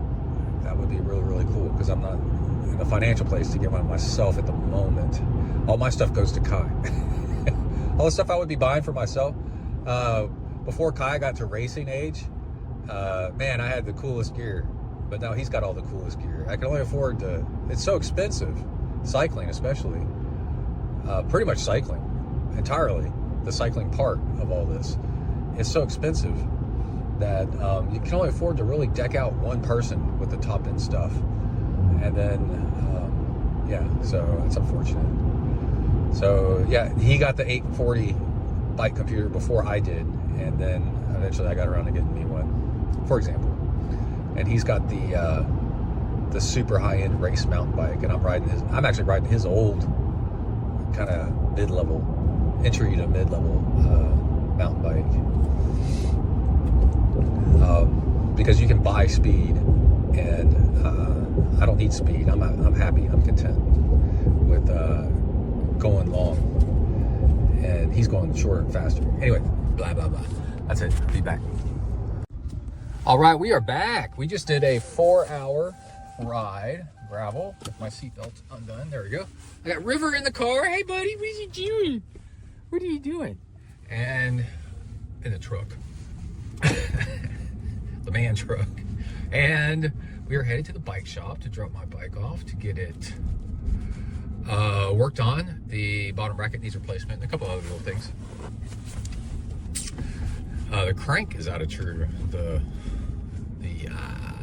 chain ring is like moving back and forth in the chain catcher a little bit. So I don't know what that's about. And then the rear brake is a little loose and slack again. But what I did is I cleaned it off with soap and water and a brush. And it is very obvious that the number one thing that seems to get a bike nasty is sealant. Man, you get a hole. I hear people complain about that on why. And sorry, I got a puffy jacket. Let's see if I can move it out of the way here a little bit more. I got when it sprays sealant and then it gets on your bike and then it dries, it sucks cleaning that stuff off. And I just realized that's what all that crap is all over my bike. And then if you're riding off-road, then it collects dirt into the sealant, and then that all congeals, and then it makes your bike way more dirty looking for longer than you would think. But anyway, 4-hour ride, like 206 watts, normalized power, which is not bad for 4 hours. I just went chill. And I had this a little bit more narrow window than usual. It was cold, really cold in the morning, like near freezing, just above freezing, right at daybreak, which is the normal time you would go. And then, but it was going to warm up 45, 50 degrees, 55 at the high, and then rain by mid-afternoon, which actually turned out not to do. It sprinkled a little bit on me a couple times during the ride and it kind of worried me, but then nothing happened. So I did a late start on purpose so that it would warm up, because like I've mentioned, I've done enough cold stuff lately. I was listening to a really great podcast. Was it Bike Radar? No, I think it was this other one about trail running.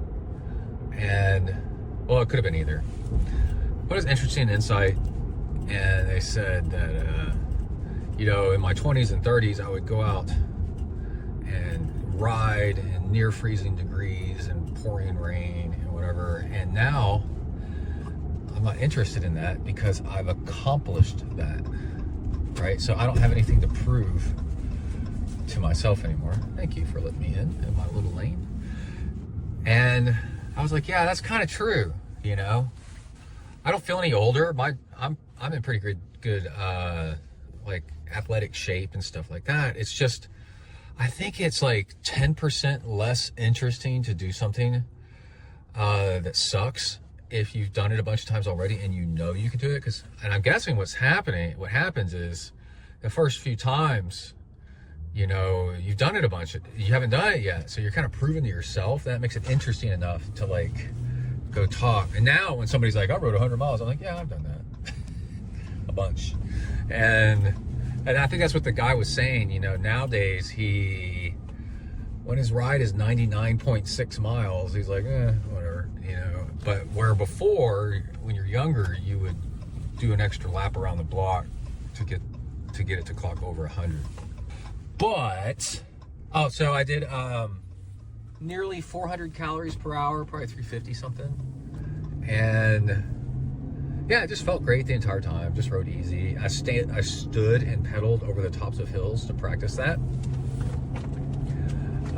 Because that gets you back up to speed as the hill slows you down faster. And if you practice it enough, it has almost, excuse me, I got the hiccups. It has almost no effects. I got the hiccups because I drank an Athletic Brewing Company beer, and that's a non-alcoholic. And I need to do a review on that and post that online. And that is, I love IPAs. And I saw that they had a hazy IPA. So I got it. And I kind of like it, but I had a quick fix that you learn as a cook. Well, in Boy Scouts, you have to cook all the time, and half your food's dropped in the dirt. People forget stuff. You grab ingredients from other patrols and other campsites. It's a mess. So you learn to be a chef, because you need to make stuff taste good, and so you experiment with flavors all the time.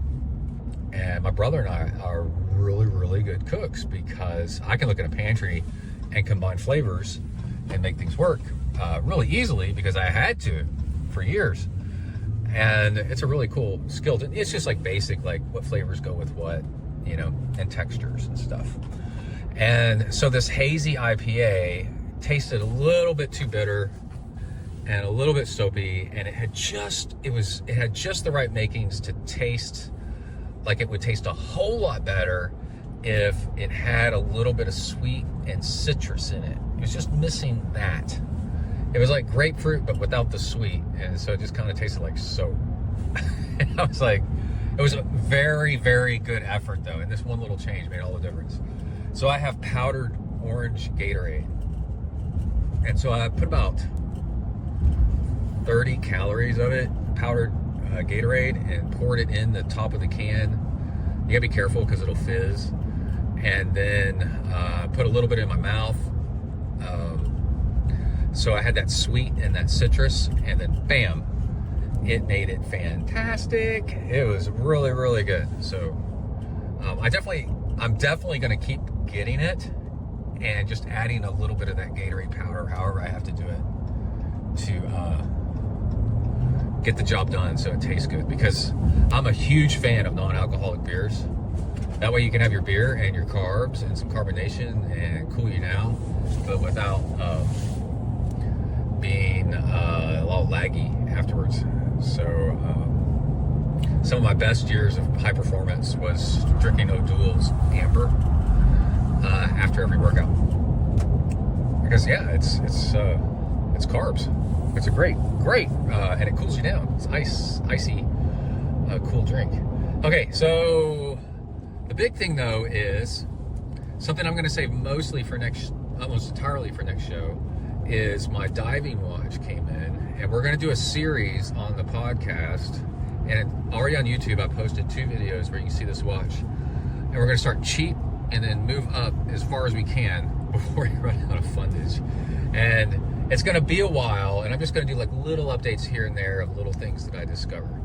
So I recorded about 17, 18 minutes of audio already while I was out there. So it's up on YouTube and Instagram, but I can grab that and pull it into the podcast. And I'll play the audio from the last show about what I'm doing. But just the quick summary is that rotating bezels on dive watches are incredible for timing stuff, and they make for they're tough as nails. And if you get a good diving watch, they're water resistant to 100 meters, 200 meters, 300 meters. These things are freaking rock solid. And now compared to Garmin, the Garmin Fenix 8, which is $1,100, all of a sudden $300 doesn't sound like too bad of a deal to have a watch that is actually distinctive and kind of shows your personality, because you chose these colors and this brand and whatever, and it's not just this like black bland looking slab of nothingness on your hand. That the other thing is, everybody has smartwatches now, and they're all this black iPhone looking little tiny piece, or even everybody tries to do, even with the Garmin's and everything, they try to do like these stealth black whatever. Hey, there's a Model T. But you can't tell any of the brands apart when everything's all blacked out. It's like having an all blacked out bike, right? Okay, it looks cool, but what the hell is it? And it doesn't say anything about you. It could be cheap, it could be nice, who knows? So the Holy Grail is a Rolex Submariner, and rotating bezel is awesome, because what you do is you rotate the bezel, and then you can tell from where the minute lands when you line them up how many minutes it's been since you started it. And it's really for diving, but it turns out for daily life, it is awesome. How long has the spaghetti been cooking? How long has the pizza been cooking? How long have I been in the bike shop? It's a good fidget device. It clicks really cool. Here. Sounds cool, doesn't it? And it's handy. It's like right there. And then the watches are beautiful, like all these different kinds. So we're going to start off cheap. And I've had rotating diving bezel watches since high school, off and on. And I think we're gonna go. So that means like I know what I'm talking about with these things, and I've used them a lot for everything. They're awesome.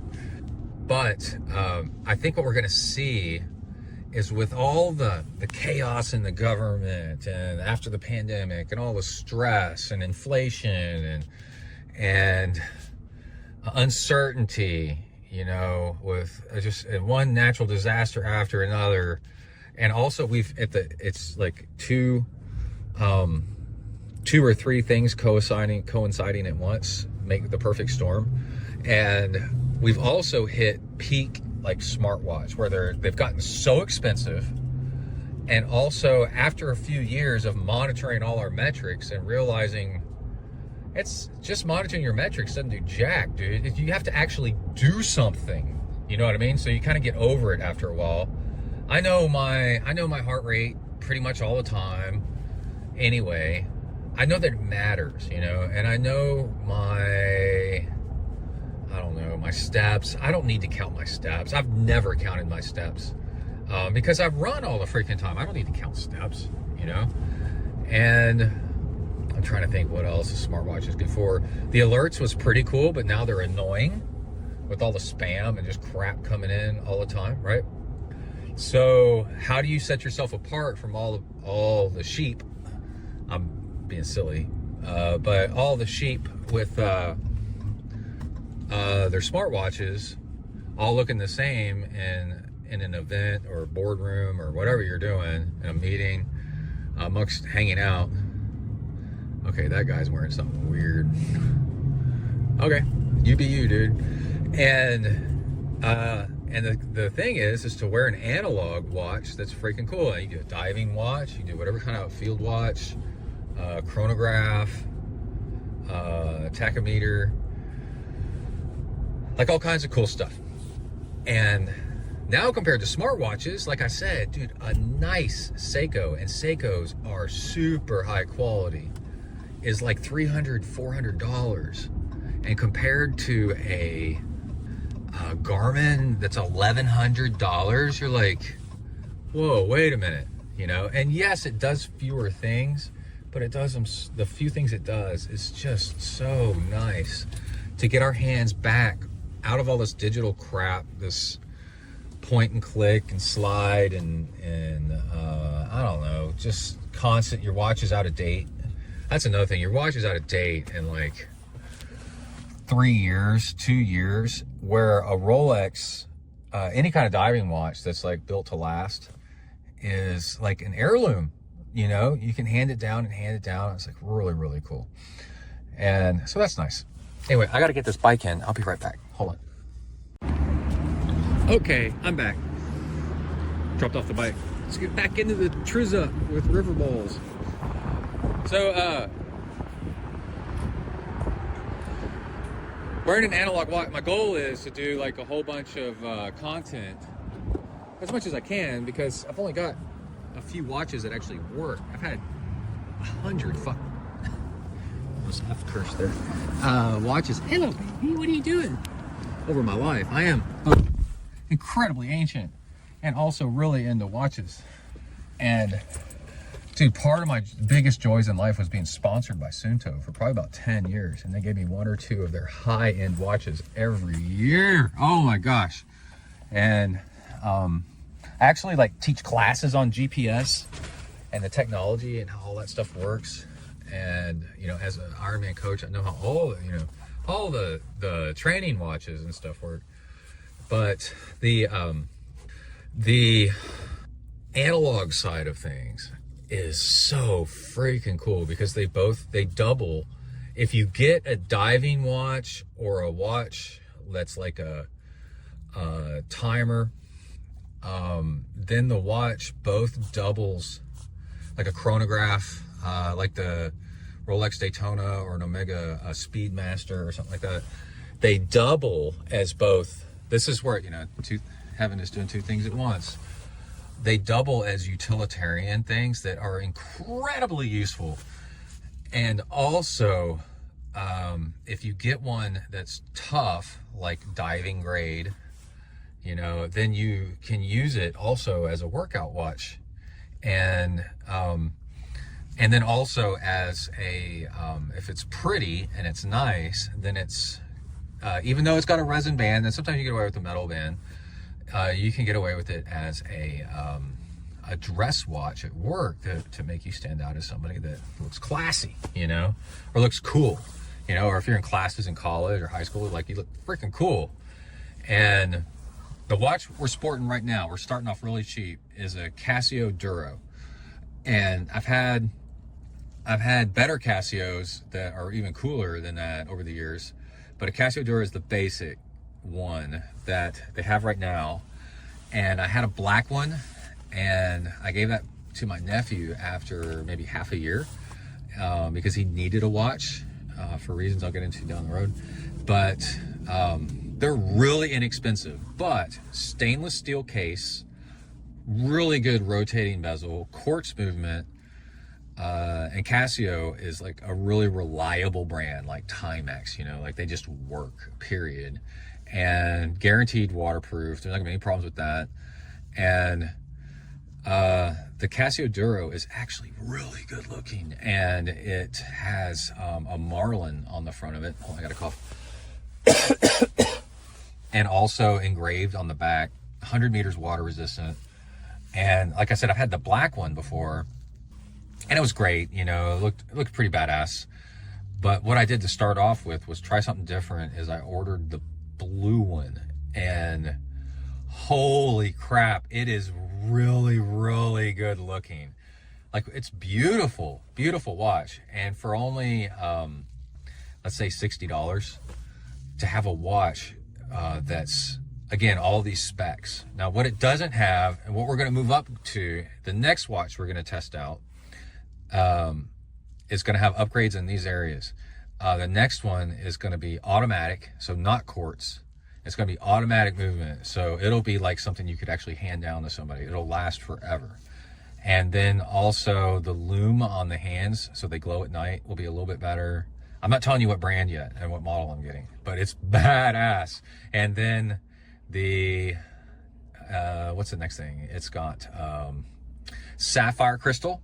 I'm pretty sure this Casio has probably just got a mineral crystal, which over time it gets scratched. And then the numbers all around the outside that's on the rotating bezel, probably on aluminum or steel with painted on or something numbers, which will last for a while, but it gets scratched up kind of easy. And so the other upgrade will be a ceramic bezel. And so sapphire crystal, ceramic bezel, which are both like way more tougher and prettier, if that was even possible. And then what's the next thing that they are? They are, an automatic. So while it's not quite as accurate, it's like perpetual motion. As long as you wear it, it'll run. It's kind of like solar powered, right? But it's running off the power of your arm movement. So I'm just running with it. We'll probably charge it for like 4 days. And already, there's lots of things I discovered on the ride, which you can go to Zen Triathlon on Instagram and YouTube and go look. That was kind of fun. But already the coolest thing that I've done since then, since those videos, is I was like, oh, I can turn. I just had this like reflex all of a sudden that I needed to charge my watch, because I used one of my watches for heart rate to broadcast to my bike computer. And then I'm like, oh yeah, well, I'm going to need to charge it soon. And I took it off my wrist and set it on the desk. And then I'm like, wait a minute, I can turn it off. I don't need this thing. And that'll save the battery even longer until the next time that I need it, instead of just leaving it on, which is what I tend to do with Garmin's. Apple Watches will die in a day or two. Garmin's will last like a week. But I was like, I'll just leave it off until I need it again, like tomorrow. And then this other watch that I'm wearing will last 2 years on the little battery that's in it. And then if I want to, I can either replace the battery or just say, you know what, I'm done with this watch, and get rid of it, because it's only a $50-something watch, and just throw it into a box or something like that. It's one of the many watches that I've had. And I think that's it. Okay, we got to go to the grocery store, River. What do you say? You can hear he's panting quietly. He's going to guard the car while I go in. And yeah, that's it. Bike ride went great. You can tell like I'm in a great mood. And then now it's starting to rain, so we missed the rain. Got my bike into the bike shop, and tomorrow will be a run and a longer run, hopefully. It depends on the weather, and we'll see how that goes. And then that'll be the end of the show, and we'll be back. Bye. All right, we are back. I'm in the Zen non-training studios, and oh man, what a week. I just looked at the numbers, and let's see, I ran 28.8 miles. And if Training Peaks does a really good summary of your numbers. And also I coach through Training Peaks, which is not only the industry standard, it is the best training platform out there. And I'm glad to be a coach on it. And if you need coaching, let me know. Texifornia@gmail.com, and we can get started. I charge $200 a month, and then I do no sign-up fee, and lots of email conversation back and forth. And we just build and build and build to get you to where you want to be. So for example, 28.8 miles running, which is okay. But I ran that half marathon today, no problem. And in fact, the last mile was the strongest mile. So my training plan overcoming that calf injury that I had is right on track. And I biked 130 miles, which I think 60 to 70 of it was outdoors, and the rest was indoors on Zwift, and swam almost 4,000 yards. And I was like, oh yeah, that's right. I missed a swim this week because it sucked so bad at the pool that I didn't go. Well, no, the pool was closed. That's right. The pool was closed. And that gave me a total of just over 14 hours, and 15 hours is where I like to be and have been forever, and off and on, like higher and lower, but average around 15 hours per week. And that gives me a CTL of 100. And what's really cool is it was just over 100, it's like 105, but that is a really high CTL. That's your chronic training load, and that's what kind of shape you're in just in general. And pros average between 100 and 120 CTL, and you can have rare examples of people going higher than that. Briefly, when I did my Ultraman, I got up to CTL 130, I think, and stayed there for a little bit, and just sailed through that Ultraman. I targeted CTL and just tried to increase the CTL just a few points per week, and that did it. It was just like magical. Anyway, 14 hours per week. If I had that one more swim, I would have been at 15 hours per week. That is awesome. Half Ironman have you really competitive in the half Ironman for your age group, and also with a full-time job. So that's something to think about. I got a call back from the bike shop. It is, let's see. I have a SRAM Rival, which is interesting on the gravel bike, and they have adjustable, it's the cheaper one, but then an upside of SRAM Rival is the brake levers are actually adjustable, how far in and out that you can make them. And I think the SRAM Force are not. And mine get out of adjustment though on occasion, but it is nice that they're adjustable. And so they adjusted them back out. It's just a little knob that you dial in, but that wasn't the big thing. The big thing was my bottom bracket, and they got that replaced.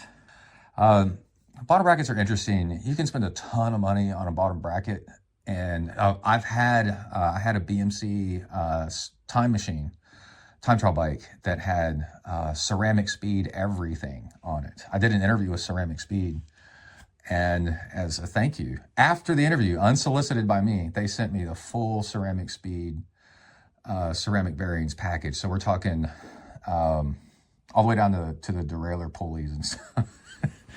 But wheel bearings, hubs, what else did they make? At that time, it's hard to think of what else was in there. But anyway, so you can spend a ton of money on that stuff, but stainless steel, just decent stainless steel bottom bracket is fantastic. And they wear out over time, but they're not expensive. And then you could just get it replaced. It's one of the simplest things to get done. And yeah, so they did it, but also I had this wobble in my chain ring that was kind of odd. And they said, yeah, your bottom bracket could be loose. So I have a chain keeper, and you could see, it's kind of looks like a derailleur sort of, but you could see, and it's a single front chain ring, and you could see the chain ring kind of moving left and right within the chain keeper. And that's very not right. And looking back now, if you ever see something that's just not right, maybe something's broken, because the bike shop called me today and said, hey, we got your bottom bracket fixed or replaced and adjusted out your levers. You didn't need new brake pads. And I can change brake pads. I've done it several times on my mountain bike and my gravel bike. It's kind of cool to know how to do. But if you're taking your bike in for something, like I don't mess with bottom bracket. I don't have the tools to do bottom brackets. So if it's in there for that, then I have them do pretty much anything else. Headset bearings, I don't do either. I'm trying to think. Bleeding the brakes, I don't do. I don't have the tools for that. But any kind of brake, analog brakes, I can do that. Running cables internally, I don't know how to do that. Everything else, I pretty much know how to work on a bike. And bikes are awesome that way. That with a little YouTube and some this, that, and the other, you can kind of figure things out. And they said your chain ring is broken. Like it's got 5 access points or 5 arms on the chain ring, and one of them snapped. And at least what they said, I'm trying to visualize it in my mind because I haven't seen it. And later I told Emily, I go, well, the thing is, I'm just so powerful. Have you ever, I told my friend Gary, I'm so powerful, I broke my chain ring. And he's like, I've never heard of that before. And who knows what happened. Bike could have fallen over onto something and put sideways pressure on it and snapped the chain ring. But it's a wolf tooth chain ring, and it is, those are not anything to sneeze at. Wolf tooth makes really good stuff. That's really interesting that it did that. And they said, well, we could order you one, but it's going to take a while. And I said, let me look to see if I can order one. I can go up a couple teeth like we did with Kai's bike. And that one isn't made anymore. And this is on the phone. I don't have time to be digging around and make this while I'm on a phone call with them. And so he said, this is Ben. And Ben said, it's nice to be on first name basis with people at the bike shop. And Ben said, I coached his son on the mountain bike team. His younger brother, geez, he'd be horrified. And Ben's really sharp. And he said, hey, when we replaced your son's chain ring and went up a size, if he's still got the old chain ring, it should fit, because he and I have the same bike. Kai's has just upgraded some. And I was like, oh yeah, let me find out. And so I called Kai. Kai said to look in the garage. Went and looked in the garage and we found it, the old chain ring. So that's a cool reason to keep old bike parts. And even though I have too many of them, it comes in handy. And so I need to take that chain ring up to the bike shop, and then they can finish the job, and I'll have my bike back for next weekend to ride somewhere. Isn't that cool? I consider that a one-off. Wolf Tooth is just awesome. And Kai didn't ever break his. And I am glad. I've been doing a lot of standing and pedaling lately since the chain ring started acting weird. And I'm glad that it didn't give all the rest of the way out on me while I was standing and pedaling. If you ever had like a chain break or something while you're standing and pedaling, and on top of that, clipped in, think about that. It is violent. Like you could end up with your crotch slamming into your headset and going over the handlebars and just eating it on your face all across pavement or whatever, man. It is bad when it gives out. So yeah, I'm glad that we got that. And then also the diving watch experiment is like so much fun. We're gonna have I won't talk about too much because people that aren't into it, whatever, but it is so much fun. And I used it last night to cook spaghetti, which was interesting because it said on the instructions, I started it and then went back to look at the instructions, like how long is it supposed to go for? And it said 10 minutes if you want it to be al dente, which is firm. And then, oh, it's getting late. And 11 minutes for kind of medium and 12 minutes for soft. And I was like, oh, that's interesting. So I didn't have to set anything. I just set it for when I started, and I just kind of kept my eye on it. And then when it hit 10 minutes, I noticed, then I was like, oh, let's go back. Let's let it keep going. And I was able, without doing anything, just to keep an eye on it until it hit 12 minutes. Cause I don't know if I was blowing it hard enough, but that was fun. And then, when I was running with River, I started it, and I don't know if I explained it fully in the video. I started it, and when I was running, there was, in comparison, my watch has elapsed time on it, very similar to this other thing. And I was like, well, why am I bothering with this if my watch already has elapsed time? But two things happened that was really interesting. Is one, looking down and seeing on my wrist this real pretty blue watch, just made me feel good. I was like, oh man, that thing is cool looking. It's so nice. And then which was a mood booster. And then also, I was using it at first for fueling every 10 minutes, but then, because I knew I was going to run 13 miles, I ended up, after a while, was making sure that I used about half my fuel by the time I hit halfway mileage-wise.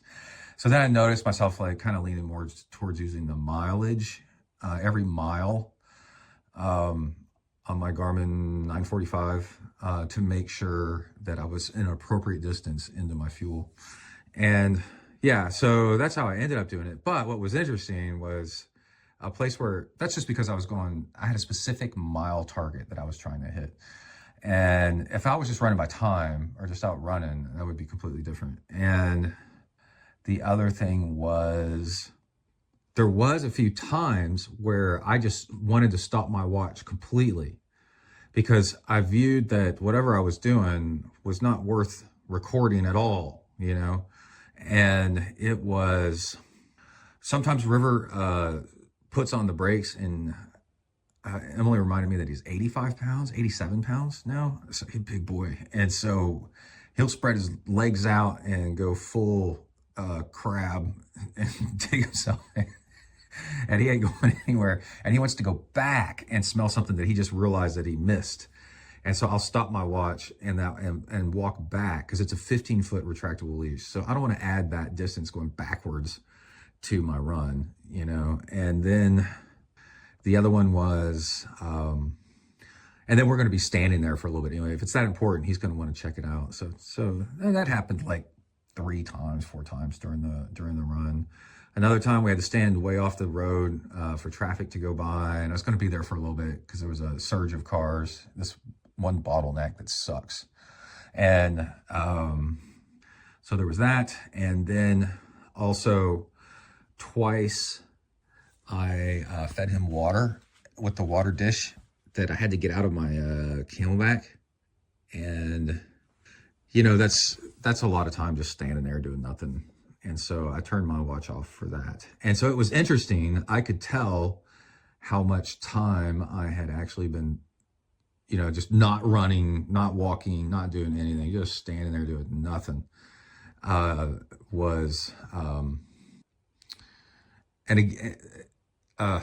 It's hard to explain. I do. Anyway, it was like 3 minutes worth of difference. So as much as I go on about the watch, but it's not all I wouldn't say roses and whatever. This one model of watch, they call it the Lume, which is the stuff that's painted on the hand so it glows at night. This watch has almost no diving watches have backlight, which sucks. And they could. Casio of all people, they used to have one that had a backlight in it long time ago. The Casio Arnie, like Arnold Schwarzenegger, and then I think that one had a backlight. And then the Lume on this one sucks. You can send the watch off And then there's people that will paint extra lume on the hands of the watch for you and then send it back.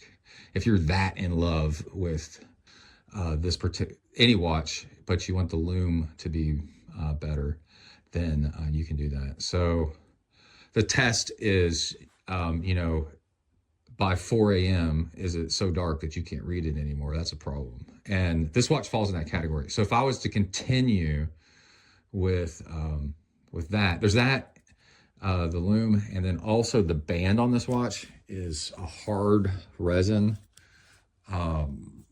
It's flexible, but not at all like a nice silicone band.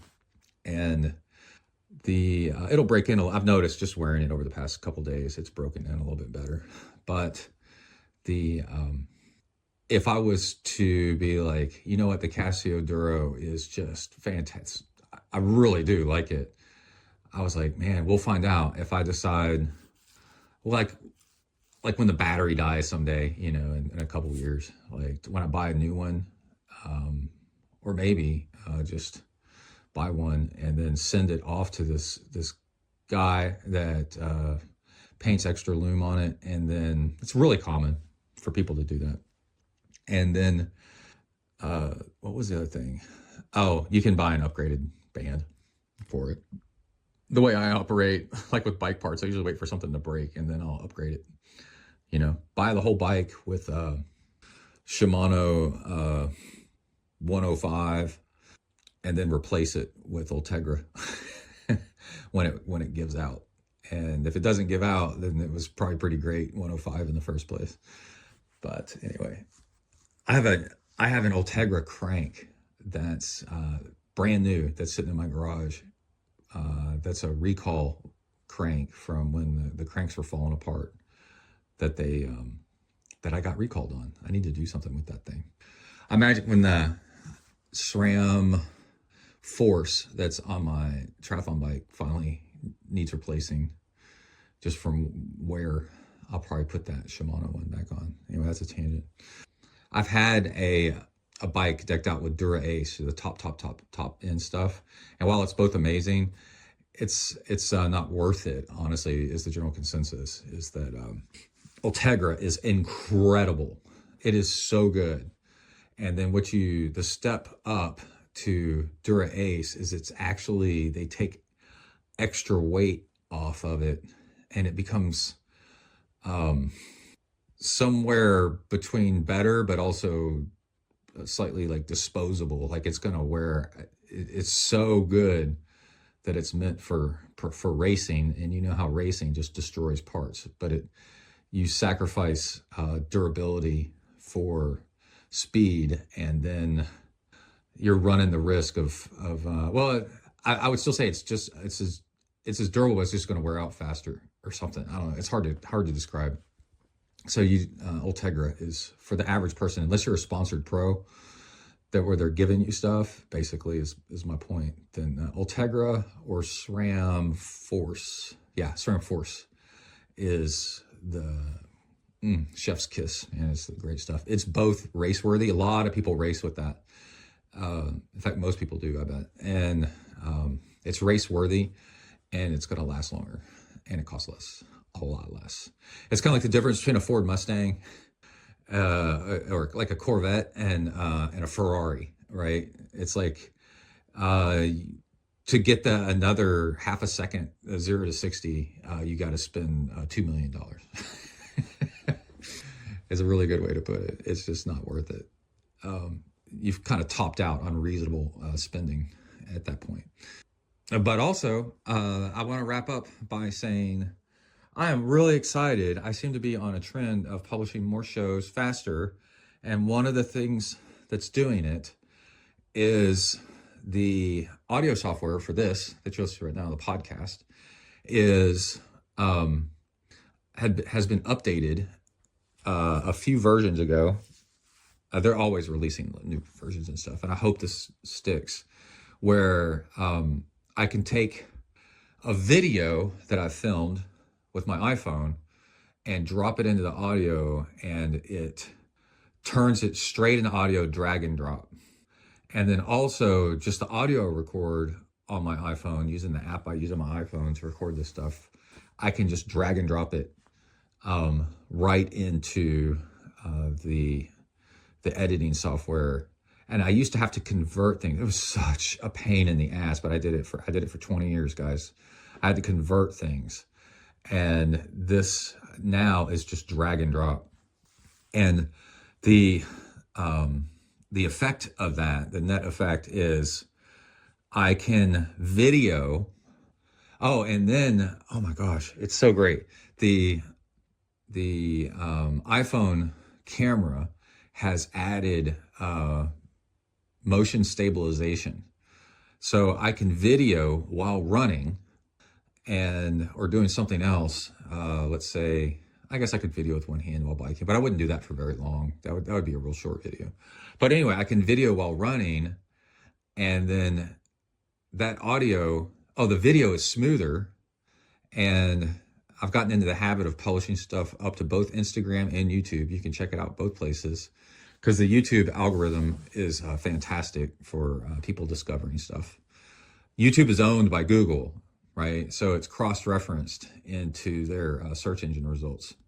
And so you search Google, you're also searching YouTube in a way. Well, and then YouTube is I think YouTube's owned by Google. Pretty sure about that. YouTube is the second largest search engine in the world, because people are now searching video almost as often as they search regular stuff. And because you're searching for how to do something, well, it's nice for there to be a video. So my point being is that the content for this show is so much easier to produce, and these videos I can make while running can be dropped into the show and make show content. And I feel like it's everything, how you do things is based on how you feel when it comes down to it. And I feel like I'm not losing content to space somewhere. I feel like it's not unnecessarily difficult anymore, because I always knew this should be just drag and drop. It should just work. That's one reason I switched to Training Peaks long ago to my coaching platform, because it allows really easy drag and drop and copy paste of workouts. Because for working out, what you want to do is you want to do the same stuff with just slight tweaks. And then that repeatability shows you, like, if you're improving or not. You do it again and do it again and do it again. And then, are you improving or are you not? If you're all over the place, then you don't know. So Training Peaks allows you to copy paste. And like, I can take somebody's entire week, copy it, and then paste it into the next week, right? And then drag and drop let's say the swim from Tuesday to Wednesday, because we'll know that that'll be better. And then I can go and edit it just a tiny bit and say, okay, this time let's do 5 intervals instead of 4. And as a coach, it is so much better. And at the end of the week, it shows totals. And then the athlete can see the totals that they need to hit. And it's the best. Training Peaks, by far, that's what made it just the best coaching platform. So superior. Anyway, the last thing I'm doing tonight, it's Sunday night, is this is a pro training tip. I've already looked at the weather. It looks like I might go swim tomorrow morning. And you always, see how you feel. And but one way along that road, is to go ahead and get your stuff ready. And I'm going to do that. I'm going to make my fuel for tomorrow morning. And I need to put my goggles. I have to put my goggles on a charger. And one thing I'm looking forward to is, while I'm swimming and looking down and seeing the big numbers of what time of day it is. Oh, by the way, and to know how much time I got to go to work. There is something really interesting that is to know about analog versus digital. And you remember as a kid, like, you had to learn how to tell time on an analog clock, Analog clocks with the sweeping minute hands and all that stuff, and hour hands, actually give you a physical representation of time as it goes by. That's why You know, a lot of times when you see like in a cartoon or something, when they're like hours going by, they're showing clock hands spinning, you know, like in a faint image off to the top left somewhere. And it's like, oh yeah. So when you look at a clock, that's a regular analog clock with hour and minute hands, and it says, let's say it says 2:10, let's say it says 2:15, and you know you need to be somewhere at 3 o'clock. You have like this physical representation in your mind that it's going to be 45 minutes until you get to 3 o'clock, right? And that minute hand moving around the clock tells your brain like about how much time you've got till you got to go. Where if it's like a direct translation, direct into the brain, right? Where if you look at a digital clock and it says 2:15 and you know you need to be somewhere at 3, you have to do like a second step. You have to do, oh, that's 45 minutes. You know, what's 3 o'clock minus 2:15 is 45 minutes. Okay. And then 45 minutes kind of feels about like this, you know?